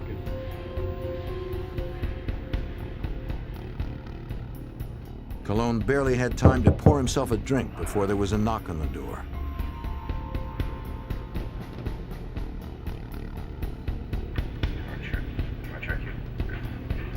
The first thing Banerjee did was check Cologne for wires. He found none and began to relax. Cologne poured him a drink. Then his old friend opened up. In broad daylight, downtown Manhattan. Banerjee felt comfortable enough to talk about murdering his partner. He mentioned the $25,000 he paid to commission the deed. He also made comments about the men in England that he ordered killed.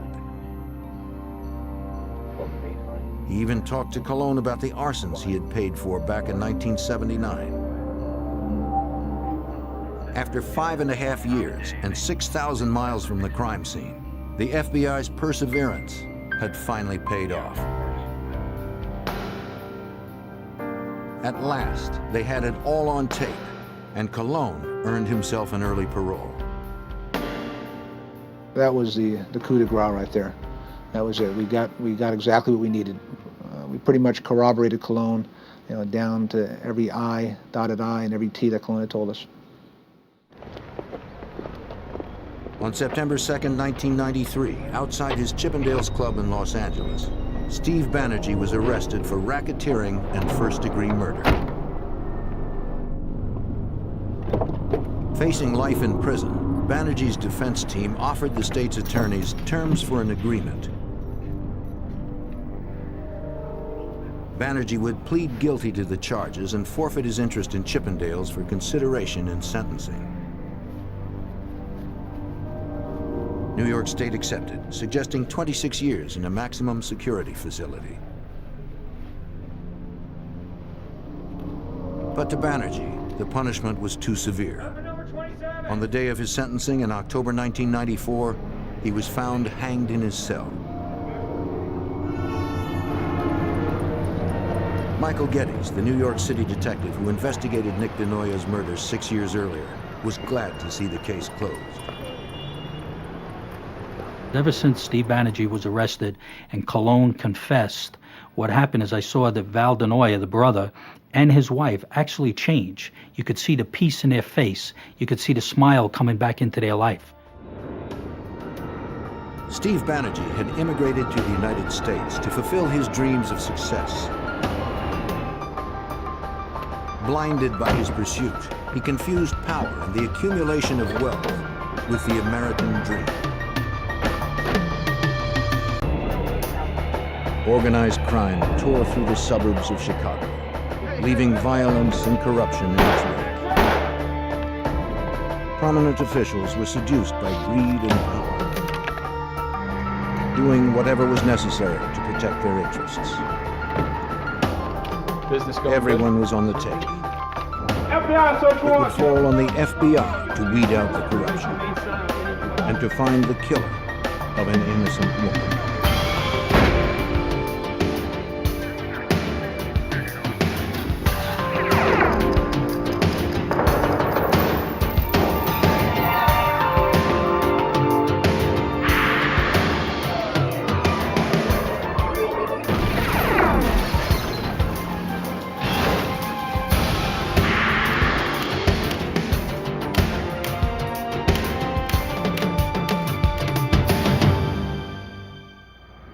Willow Springs, Illinois seemed like any other quiet Midwestern community, but it was really one of the most corrupt places in the nation.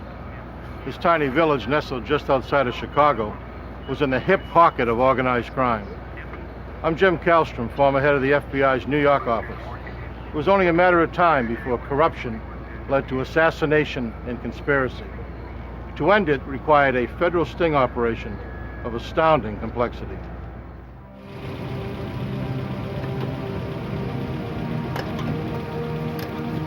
The bank of a sanitary canal in a remote industrial area became the site of a gruesome crime.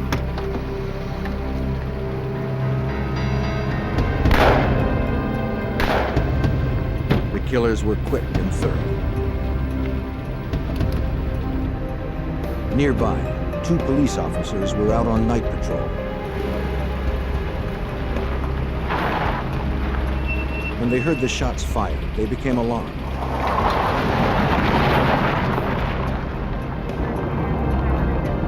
One of the officers drove towards the canal to investigate.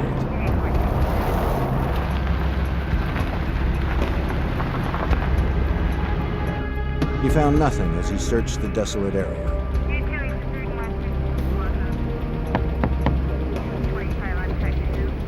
Hey, Chief. Also on the scene was Willow Springs, Illinois Police Chief Michael I Corbett. heard it earlier myself, and I've already checked the area, so He too saw nothing. I got it covered. See you later.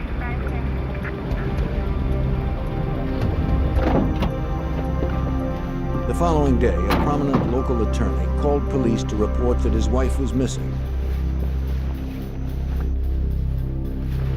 Oh, Mr. Masters, we'd like to ask a few questions about your wife. Lieutenant Howard Vanek of the Cook County Sheriff's Department and his partner responded to the call. Attorney Alan Masters said that his wife Diane had been out the night before with colleagues and friends from a local college where she worked. After the meeting, some of the board members would go to a bar. She never came home. There was no sign of her yellow Cadillac. I believe it He starts said he made around calls 7 trying to o'clock. locate her She was until the same 2 in the one, morning, I honestly but don't finally know. gave up. You know where it's located? For the officers, the information offered little insight. Excuse me a minute.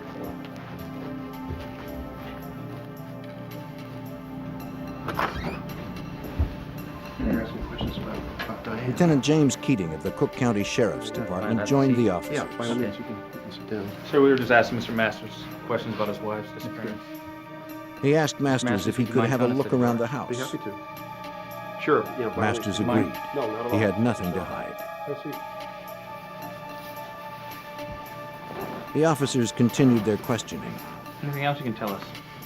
As far as I Reluctantly, know, Masters she offered maybe some with her new lover, information. Some professor, somebody works for the college. He suspected that his wife Diane had been having an affair. I have no idea Maybe who the he two is. lovers No, had I run don't- off together. I don't know who he is or what he looks like. I just have my suspicions. Excuse me, guys. I think we need to wrap this up. Lieutenant Vanek wanted to investigate further and look around the house himself. Sir, I think we need to take another look around in here. Husbands are always suspects when their wives I look disappear. around. There's nothing Sir, here. we need to look around. It's time to Something's go. missing here, Let's sir. go now. But Lieutenant Keating intervened. He Sir, wouldn't procedure allow is it. 2 investigators always check out the scene. In his mind, everything had checked out. Let's Sir. go now. Vanek was upset. He didn't know why Keating would undermine his investigation. Outside, Keating confronted Lieutenant Vanek, telling him to back off. There's no cause of As far as he was concerned, Masters was not a suspect. But Vanek didn't buy it, and he let Keating know. Just as the two men were about to explode, Willow Springs Police Chief Michael Corbett arrived at the scene. Easy. Come on, guys. We're supposed to be on the same side. Come on, man. Keating would have the final word. Vanek, you're off the case. Forget it. You're off the case, man. You got that?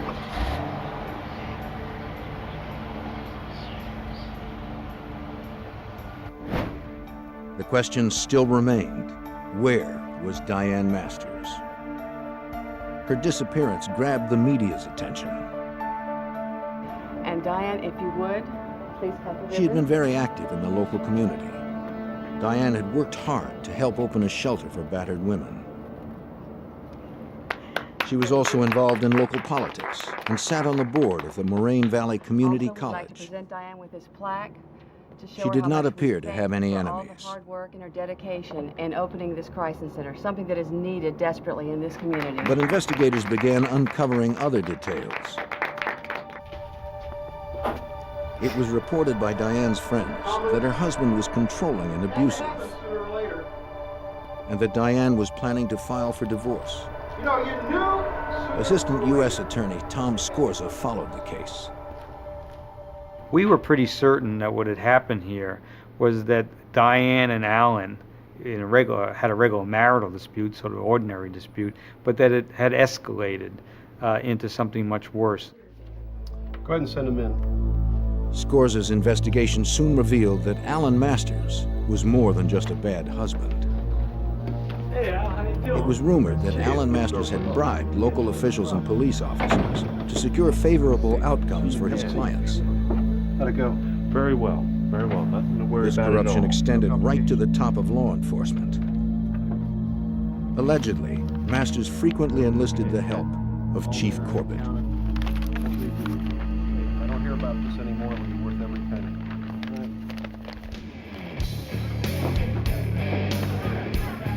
It was also rumored that Masters and Chief Corbett were involved in safeguarding some of the Chicago mob's betting and prostitution rings, which were run out of show clubs throughout suburban Cook County. But investigators were focused only on Diane's disappearance. With no evidence and few leads, that investigation stalled.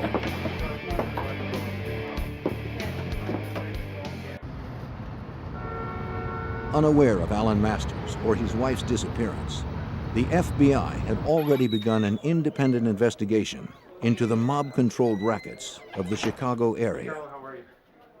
U.S. Attorney David Stetler worked with the FBI to help unravel the prostitution operation. Okay, thanks. At that time, there were a number of topless, bottomless joints that one could go to, and many of them were undercover fronts for prostitution. So you could go in, you could watch the naked girls dancing on the stage, and for a price, you could retreat to the back, either to a booth or a back room, and engage in one form of sexual activity or another with the dancers. The club owners knew that their customers would spend more on drinks and prostitutes if they could use their credit cards. But the patrons were reluctant. They did not want bills arriving at their homes or businesses with charges incurred from nightclubs with seedy names. The club owners found credit card transaction companies that were willing to process the charges using false but respectable business names.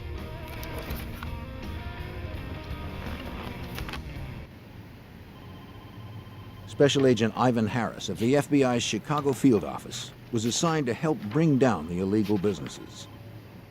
The scam was using various companies in order to launder credit cards through their business to make it appear that businessmen were actually eating at a restaurant or using a limousine service to incur the charges when in fact they were charges for prostitution.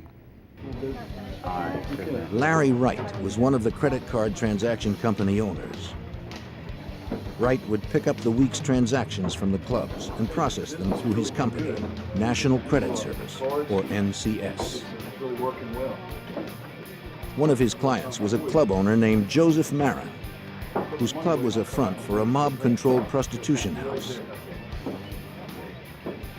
Wright wanted to expand his own operations. He approached Marin about setting up an illegal betting club. She's not had a chance to really interview her. Marin was willing to help out the man who made him money. She answers to the group.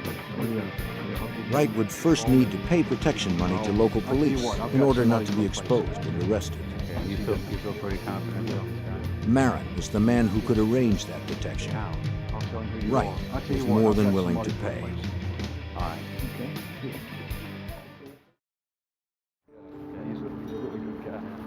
Marin arranged the meeting at the Willow Springs Police Department. I trust him completely. It was to take place with Police Chief Michael Corbett. It was believed that Corbett had been handpicked by the Chicago mob boss to oversee and protect their interests in and around Willow Springs.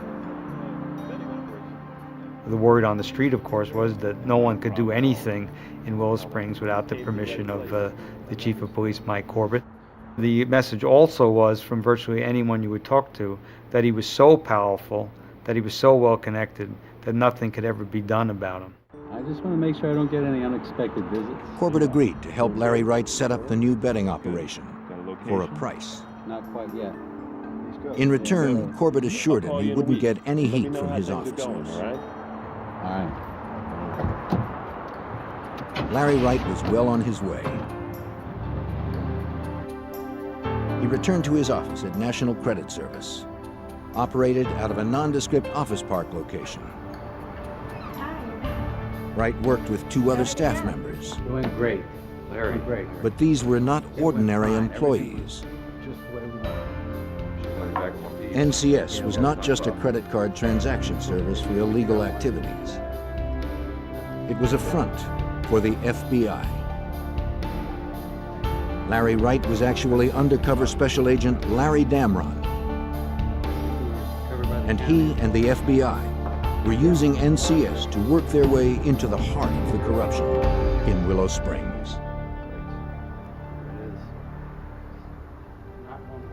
While local investigators struggled to unravel the disappearance of a prominent attorney's wife, the FBI had set up an undercover operation in the town of Willow Springs, just outside of Chicago. Their target, organized crime, and the corrupt police who protected them from prosecution. The undercover work was often painstaking and frustrating. FBI Special Agent Larry Damron explains the difficulties inherent in undercover work. During the course of the undercover operation, you try to immerse yourself in what you're doing, and you try to assume that role because it's necessary for you to do that in order to accomplish anything. Oftentimes you'll hear people make comments, or you'll see people do things that in any other circumstance they would be arrested for immediately. And so what you have to remember is you're in a role and you play that role out. Damron had heard stories about how the mob resolved problems.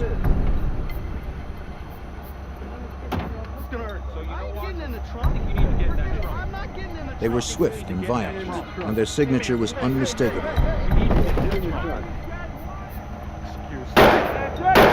2 bullets in the head. There was no room for mistakes.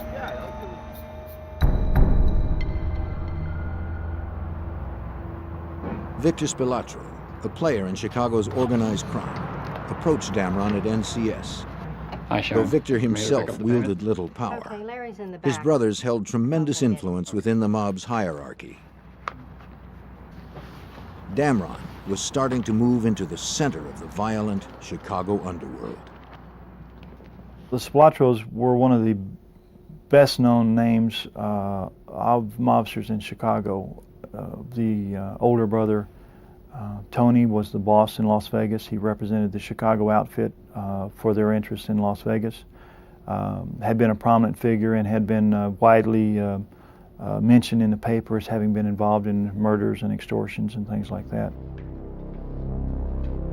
Agent Damron quickly developed a reputation as an effective businessman in laundering money for mob operations. Well, we got everything back here that you need. All right, you come on back. Sure everything's all right? Spilatro knew of NCS's activities with the local nightclubs. They were under his control. Really appreciate what you're doing for us. Good, everything's going good with the business? Yes, it's going great. Well, that's great. Good. He told Damron he would have to pay him a cut to stay in business. I'm glad you appreciate what we do for you. Okay, well, that's really good. Damron had no objection. The level that we had there is we were paying protection to a fairly important aspect of the mob, the Spilatro family. And so that gave us a little bit of status, if you will. But we had absolutely no authority or anything like that in the mob. We were just workers, and our value was we made them money. Agent Damron traveled to a remote hotel where he met with FBI Special Agent Gordon Brooks, who oversaw the undercover operation. To ensure that Damron's real identity was not compromised, the two met infrequently to exchange information. Brooks vigilantly kept tabs on Damron. The investigation was as dangerous as it was complex. Not to worry about things. The agent cautiously moved forward. He wanted to continue expanding the FBI's undercover operations. Hey, what's going on, big brother? He used every opportunity he could to sell the idea of opening more betting and prostitution houses throughout suburban Chicago. That was all right, yeah. Even with a go-ahead from the Spilatros, Damron would still need permission and protection from the police. The future. He met with nightclub owner Joseph Marin to hash out the details of the new clubs and secure police protection. Larry, how you doing? But there was a problem. Look, I got some upsetting news. What's up? Their protector, Chief Corbett, had been removed by the Willow Springs City Council under suspicion of corruption. Marin knew another high-ranking law enforcement official who could provide the same protection as Corbett. Lieutenant James Keating, Cook County's Vice Squad Supervisor. Tell you what, he deals with me. U.S. Attorney Tom Scorza was not surprised by the development. Keating's reputation was well known. Okay, you feel pretty confident about this guy? Jim Keating was a lieutenant in the Cook County Sheriff's Police Department, but if anything, the rank understated his influence. He was a very well-connected officer in a very corrupt department. He had connections with people of higher rank who were also corrupt, and so he was a key figure. With Corbett out of the picture, the FBI shifted their focus to Keating. Damron met with him at a restaurant outside of Willow Springs. It allows me to really concentrate on my job. Keating said he'd have no problem helping Damron expand his operations. One thing we need to understand is if there's a situation that comes up. But any move Damron made would have to be approved by him. I make the decision when something goes down. He warned Damron to play it straight with him and his people. He told us that the one thing that he wouldn't tolerate was if someone double-crossed him. And he said if that happened, that they'd find us with our legs on one of the streets in the area and our head on another street in the area. As instructed by the FBI, Damron proposed another operation. A club that would be a front for prostitution. Hold on to this. He gave the lieutenant the first of many payments to ensure police protection. Looks like a bonus for the guys, huh? Before he left, Keating said he knew someone who might be able to help him. A lawyer named Alan Masters. Though he had no direct dealings with Alan Masters, Damron had heard the name mentioned by Chief Corbett. Well, I knew that Masters was a well-known attorney on the south side of Chicago, that he had a tremendous reputation for being able to get things done, particularly in the local court system, and the scuttlebutt was that he wasn't reluctant to pay bribes or to deal with people however he needed to. Damron continued his meetings with his case supervisor, Special Agent Gordon Brooks. Damron needed to know everything he could about Alan Masters and his relationship with Keating and Corbett. Now, you're in with Corbett. He's dirty. The FBI and U.S. attorneys quickly established a hierarchy within this ring of corruption. Okay, you're making your way up to Keating? Right. I want you to... Corbett was the king in Willow Springs, but anytime he had to do something that involved the broader Cook County, he needed to get the permission of Keating. And Keating always had to check with the ultimate fixer, Alan Masters, to make sure everything could be handled at the court level. I can maybe get Masters interested. As the extent of Alan Masters' criminal activity became clearer, the FBI began looking closer at his possible role in his wife's disappearance. The two distinct cases were beginning to overlap, and Damron's objectives were broadening. Authorities call 3 counties still. He was a suspect in the disappearance of his wife. It was thought that if we could develop a relationship with him, there might be something there that would come to light and might be of some benefit to that investigation. Damron learned that Alan Masters allegedly made payoffs to several area judges in exchange for favorable decisions. Now, we need to have that hearing on the Sanderson case.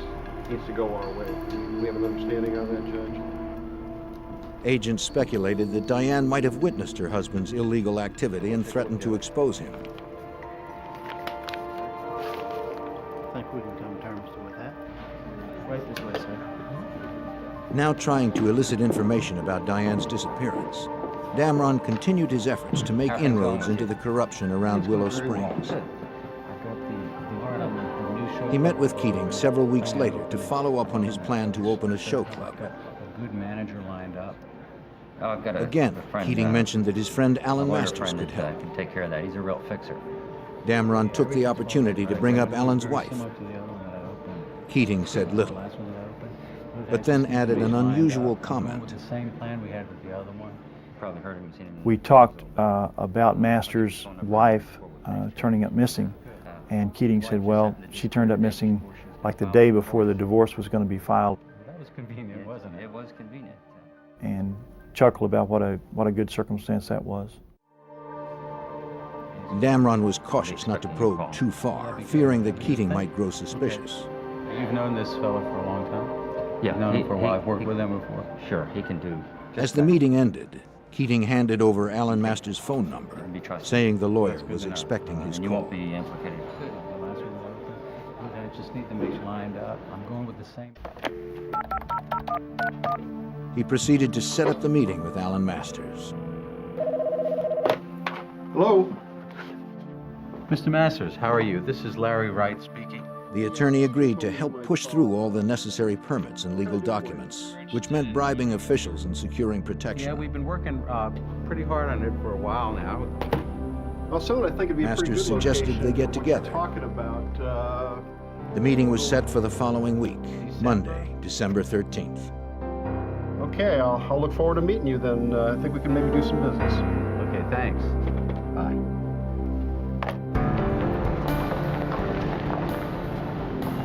Before the meeting would take place, however, a police officer on routine patrol near the sanitary canal area in Willow Springs noticed something unusual. Tire tracks led directly into the canal. He immediately called for assistance. Little did he know that the lid was about to come off the underworld in Willow Springs. Find these trucks out here and mark. While the FBI continued their undercover operation in the Chicago suburb of Willow Springs, an officer out on routine patrol made an alarming discovery. Tire tracks leading directly into the sanitary canal. Police officers and a dive team responded to the site. Overseeing the investigation was James Ross, an honest cop appointed by City Council to replace Michael Corbett as the police chief in Willow Springs. Though Corbett had been ousted from the department, his legacy of corruption remained.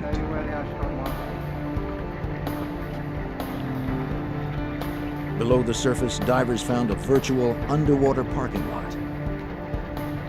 82 cars lined the bottom of the polluted canal. U.S. Attorney Tom Scorza believed he knew why the cars were there. And who could make a profit by allowing them to be dumped without a police investigation?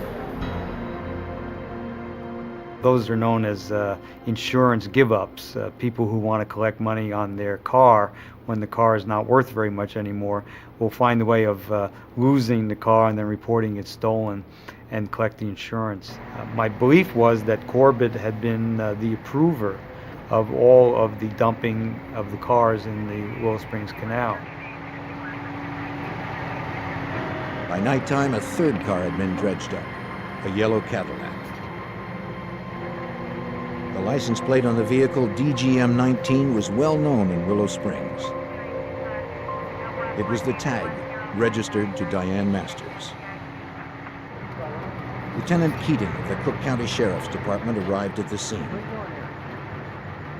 Chief Ross was surprised that Keating, a vice cop, had been notified. He asked Keating why he was there. Keating had no response.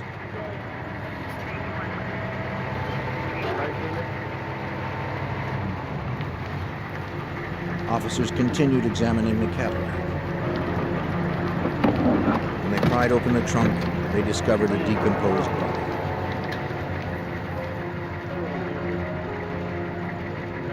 Ross immediately ordered that the car and the body be taken back to a city garage where they could be thoroughly examined for clues.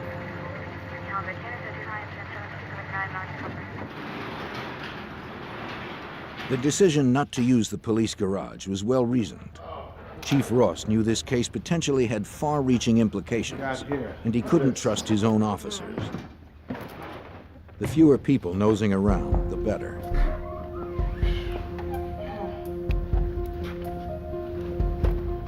State police began to scour the car and the body for evidence. They found .22 caliber shell casings in the trunk.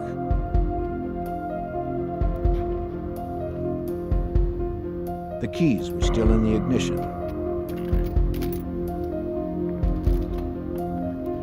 Eerily, the watch on the deceased body and the dashboard clock had stopped at exactly the same time, 1:50. They removed the body for further forensic investigation. The forensic team examining the body found the skull had been crushed. They also discovered 2 bullet hole entries in the left cheekbone.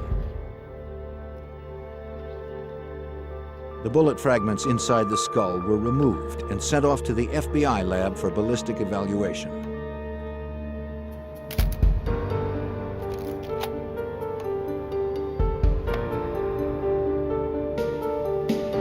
Dental records confirmed what everyone believed.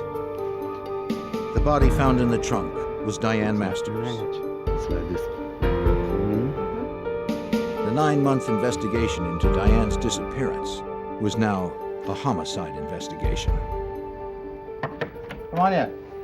Chief Ross called in Cook County Detective John Reed to work the homicide. He was to team up with the FBI, who was now taking over the murder investigation. Detective Reed was not to trust even his closest friends in the department. He was told that through the FBI undercover operation run out of NCS, law enforcement officers were being investigated for corruption. And some had ties to Alan Masters, who was now a firm suspect in Diane's murder.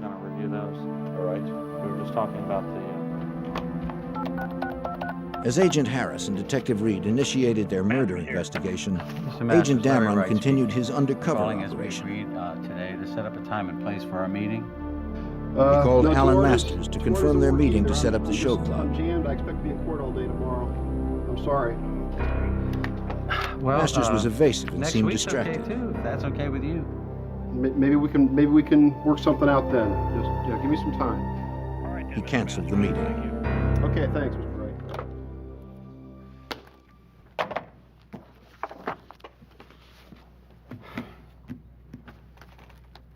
Damron immediately called Keating.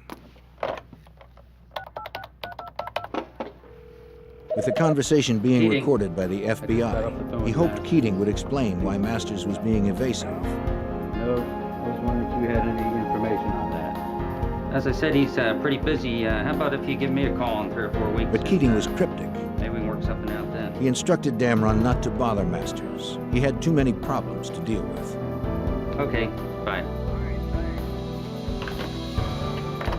the new show club would have to wait.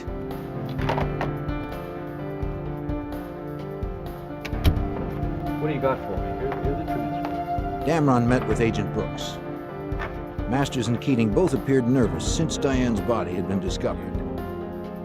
But that was hardly enough evidence to prosecute either of them for murder. Perhaps Damron had overlooked something. He handed over his tape-recorded conversations with Keating. This is gonna nail him. We're gonna get him. Can you play that again, please? Over the next several months, the U.S. Attorney's Office, the Cook County Sheriff's Department, and the FBI began the process of merging the various investigations. All right. Well, The link between them was Alan Masters, Cook County Lieutenant James Keating, and former Willow Springs Police Chief Michael Corbett. If that's the case, and if we can put It would fall on prosecutors to begin constructing a case proving that the three men and all of their activities represented an ongoing, organized criminal enterprise. All right, we can get the RICO prosecution happening. And what we had to do in order to prosecute Masters and Corbett and Keating for a collection of their activities, including the homicide, we had to show that they made up a criminal organization, a mini-mafia. Appreciate you meeting with us tonight, Mrs. Capstaff. Well, if you guys don't Detective Reed and Agent Harris's first step was to question Diane's friends who had been with her on the night she disappeared. Okay. You said that you followed her home that night. One of Diane's colleagues, Genevieve Capstaff, had actually followed Diane home that evening after a board meeting. And so I just wanted to see, so I followed her. Capstaff claimed everyone on the Moraine Community College Board who worked with Diane suspected that she was having an affair with an economics professor. She admitted that she wanted to see if the two were going to rendezvous. She followed Diane to her street. When Diane turned to go home, Capstaff continued on. Is there anything else that you can tell me? Further that questioning might- revealed that all of the community college board members, including Diane, were given a $100,000 life insurance policy as part of their employment benefits. $100,000. Right, yes, but that only covers... The policy specifically stated that proceeds would be paid if a board member died while traveling to and from board meetings. The policy was void when the board member entered their home. That's all, but... We appreciate your Alan Masters claimed Diane never arrived home that night. He was therefore eligible to collect the insurance money.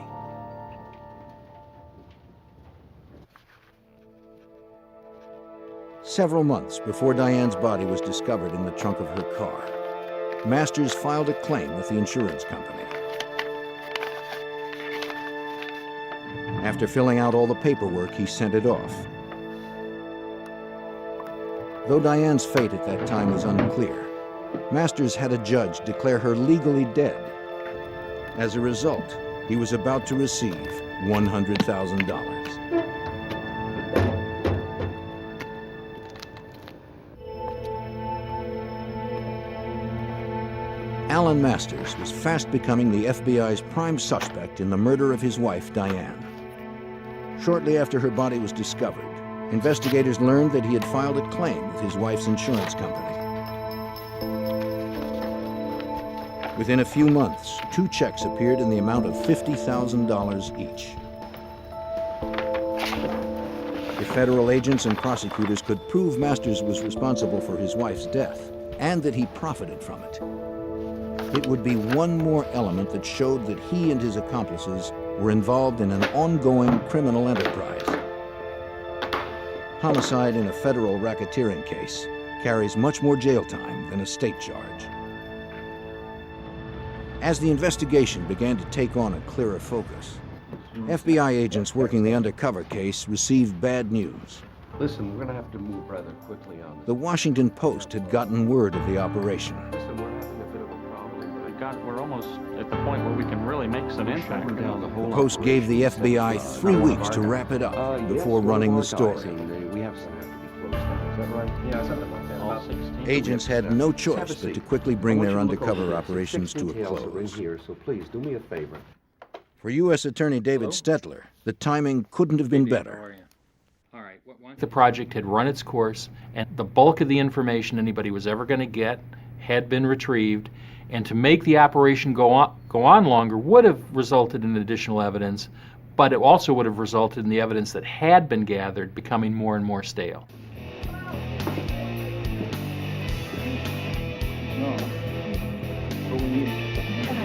Agents had meticulously pieced together the web of corruption that extended to the nightclubs under mob control.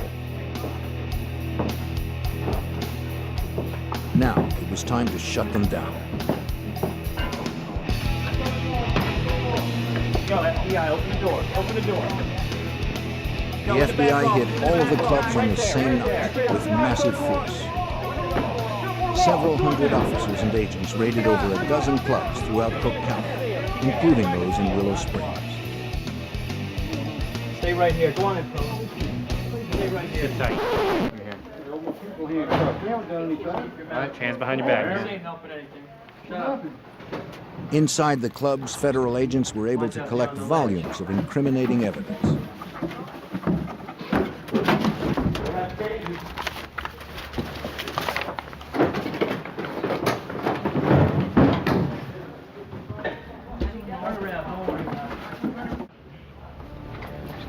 "55 people were indicted, including club owner Joseph Marin, Tony Spilatro, and his brother Victor. They were prosecuted in both the state and federal courts for extortion, prostitution, bribery, and racketeering. Several deputies from the Cook County Sheriff's Department and officers from the Willow Springs Police Department were also indicted and convicted for protecting these businesses. Move a little faster. After 3 years of undercover work, the sting operation was now officially closed. What's your friend's name? For undercover Special Agent Larry Damron, it was finally time to leave the role of Larry Wright. I would say the finish was elation and disappointment at the same time. Disappointment that there were so many opportunities out there to identify other criminal activity. We knew that it was a good job, that we had gathered tremendous amounts of evidence, and that we had a real insight into some of the criminal activity that was taking place that we hadn't had before. Alan Masters. Local authorities, the FBI, and prosecutors could now focus exclusively on the Diane Masters murder investigation. She said he hit her. They continued questioning her friends and associates, including the man with whom she was allegedly having an affair. There were other things that happened. Economics professor Jim Koselniak. He confirmed that he and Diane had a relationship. He also claimed that Masters had abused Diane physically, mentally, and emotionally. She lived in fear of her husband. Diane had told him she planned to file for divorce. Koselniak also had reason to fear Alan Masters. One night, Koselniak and Diane had met for drinks at a local bar. He recalled that Diane called home to check on her daughter. Instead of getting the babysitter on the phone, Alan unexpectedly answered. Alan? He suspected she was with her lover. I didn't know you were He in was trouble. irate and began to I threaten was her. calling to check on Andra. He vowed to destroy her.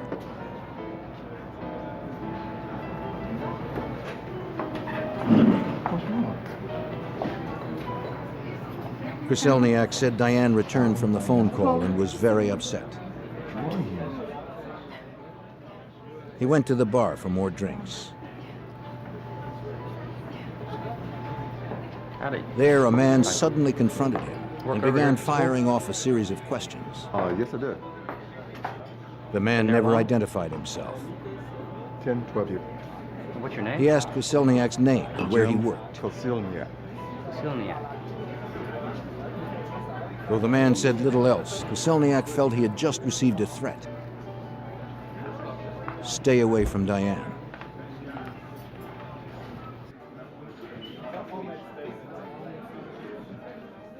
And Koselniak would later recognize the man as Lieutenant James Keating. He didn't tell you that. restaurant. He said that on the night of Diane's disappearance, she had called him and warned him not to meet her for drinks. Again, different. So this was an unusual move on her part. They usually got together after her college board meetings. What was the tone of voice?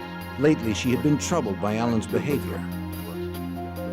That they were going to another restaurant. Selniak which took her was, advice again, and canceled their They always plans. met at the same place. He never saw Diane The again. meeting was always straight to RDG. As a matter of fact, they're on the way now. Agent Harris and Detective Reed continued to develop witnesses. Hey, glad you could come by. They discovered that Masters had hired a private investigator to keep tabs on Diane. That his wife Diane.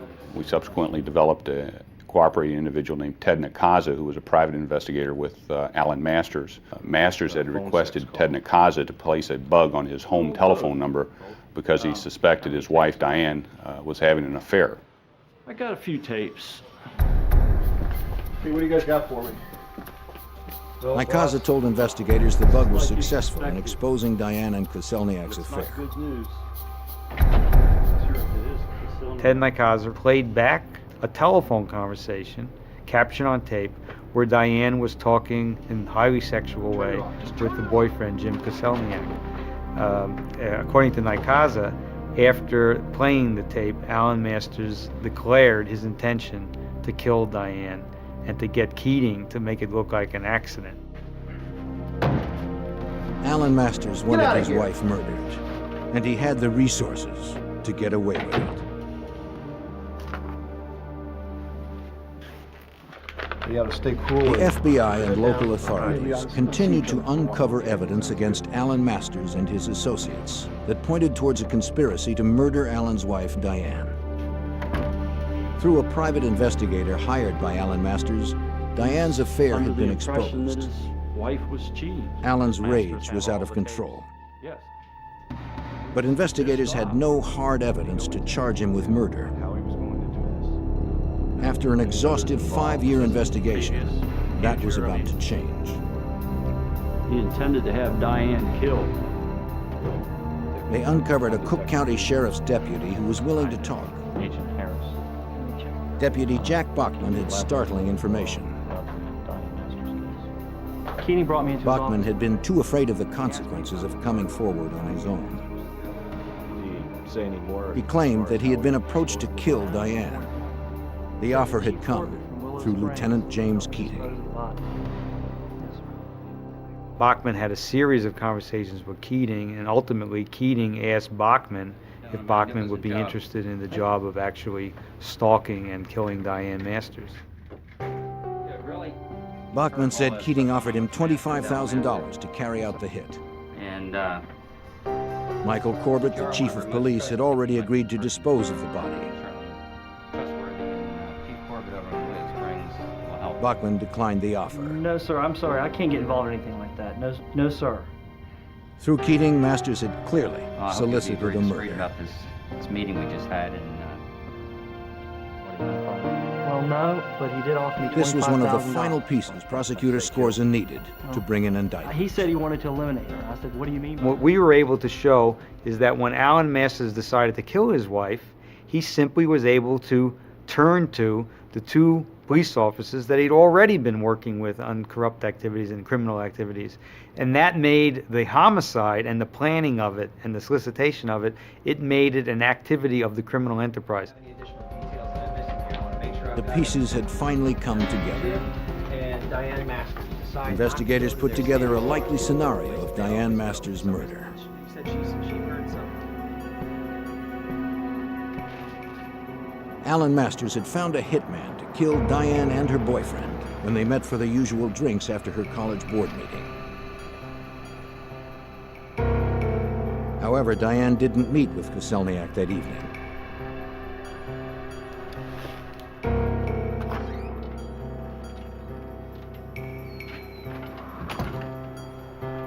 You're home late tonight. Meeting ran late. Furious, Masters took matters into his own hands. Alan Masters was at home babysitting their young daughter. He was setting up his alibi by making long-distance calls all night to prove that he was home. He never expected his wife to walk in the door. She did. She began the process of getting undressed, and he hit her with a blunt instrument, 2 blows to the head. Masters then called Chief Corbett, who came with an unknown accomplice to dispose of the body. They dumped Diane's body in the trunk of her Cadillac. Corbett then drove away with the accomplice following him. Masters remained at home with his daughter.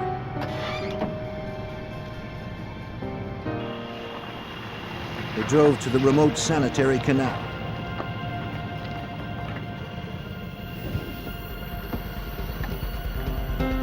Diane's watch was reset to throw investigators off the trail should her body ever be found. They then fired 2 shots into her head. They wanted it to look like a mob hit. They also reset the dashboard clock to 1:50. Alan Masters made sure that he was on the phone at the time to corroborate his alibi.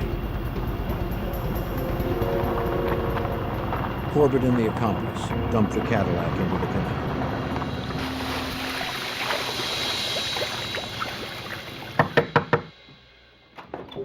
In June of 1988, 6 years after Diane's murder, investigators brought charges against the 3 conspirators.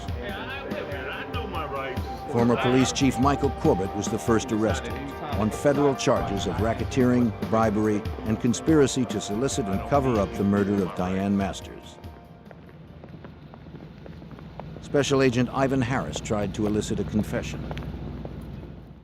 Mike Corbett subsequently confessed that he was in fact the person that had put Diane Masters' car in the canal.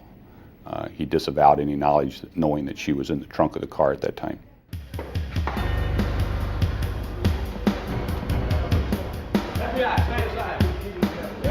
Cook County Lieutenant James Keating was arrested next on the same federal charges. He too denied involvement in Diane's murder.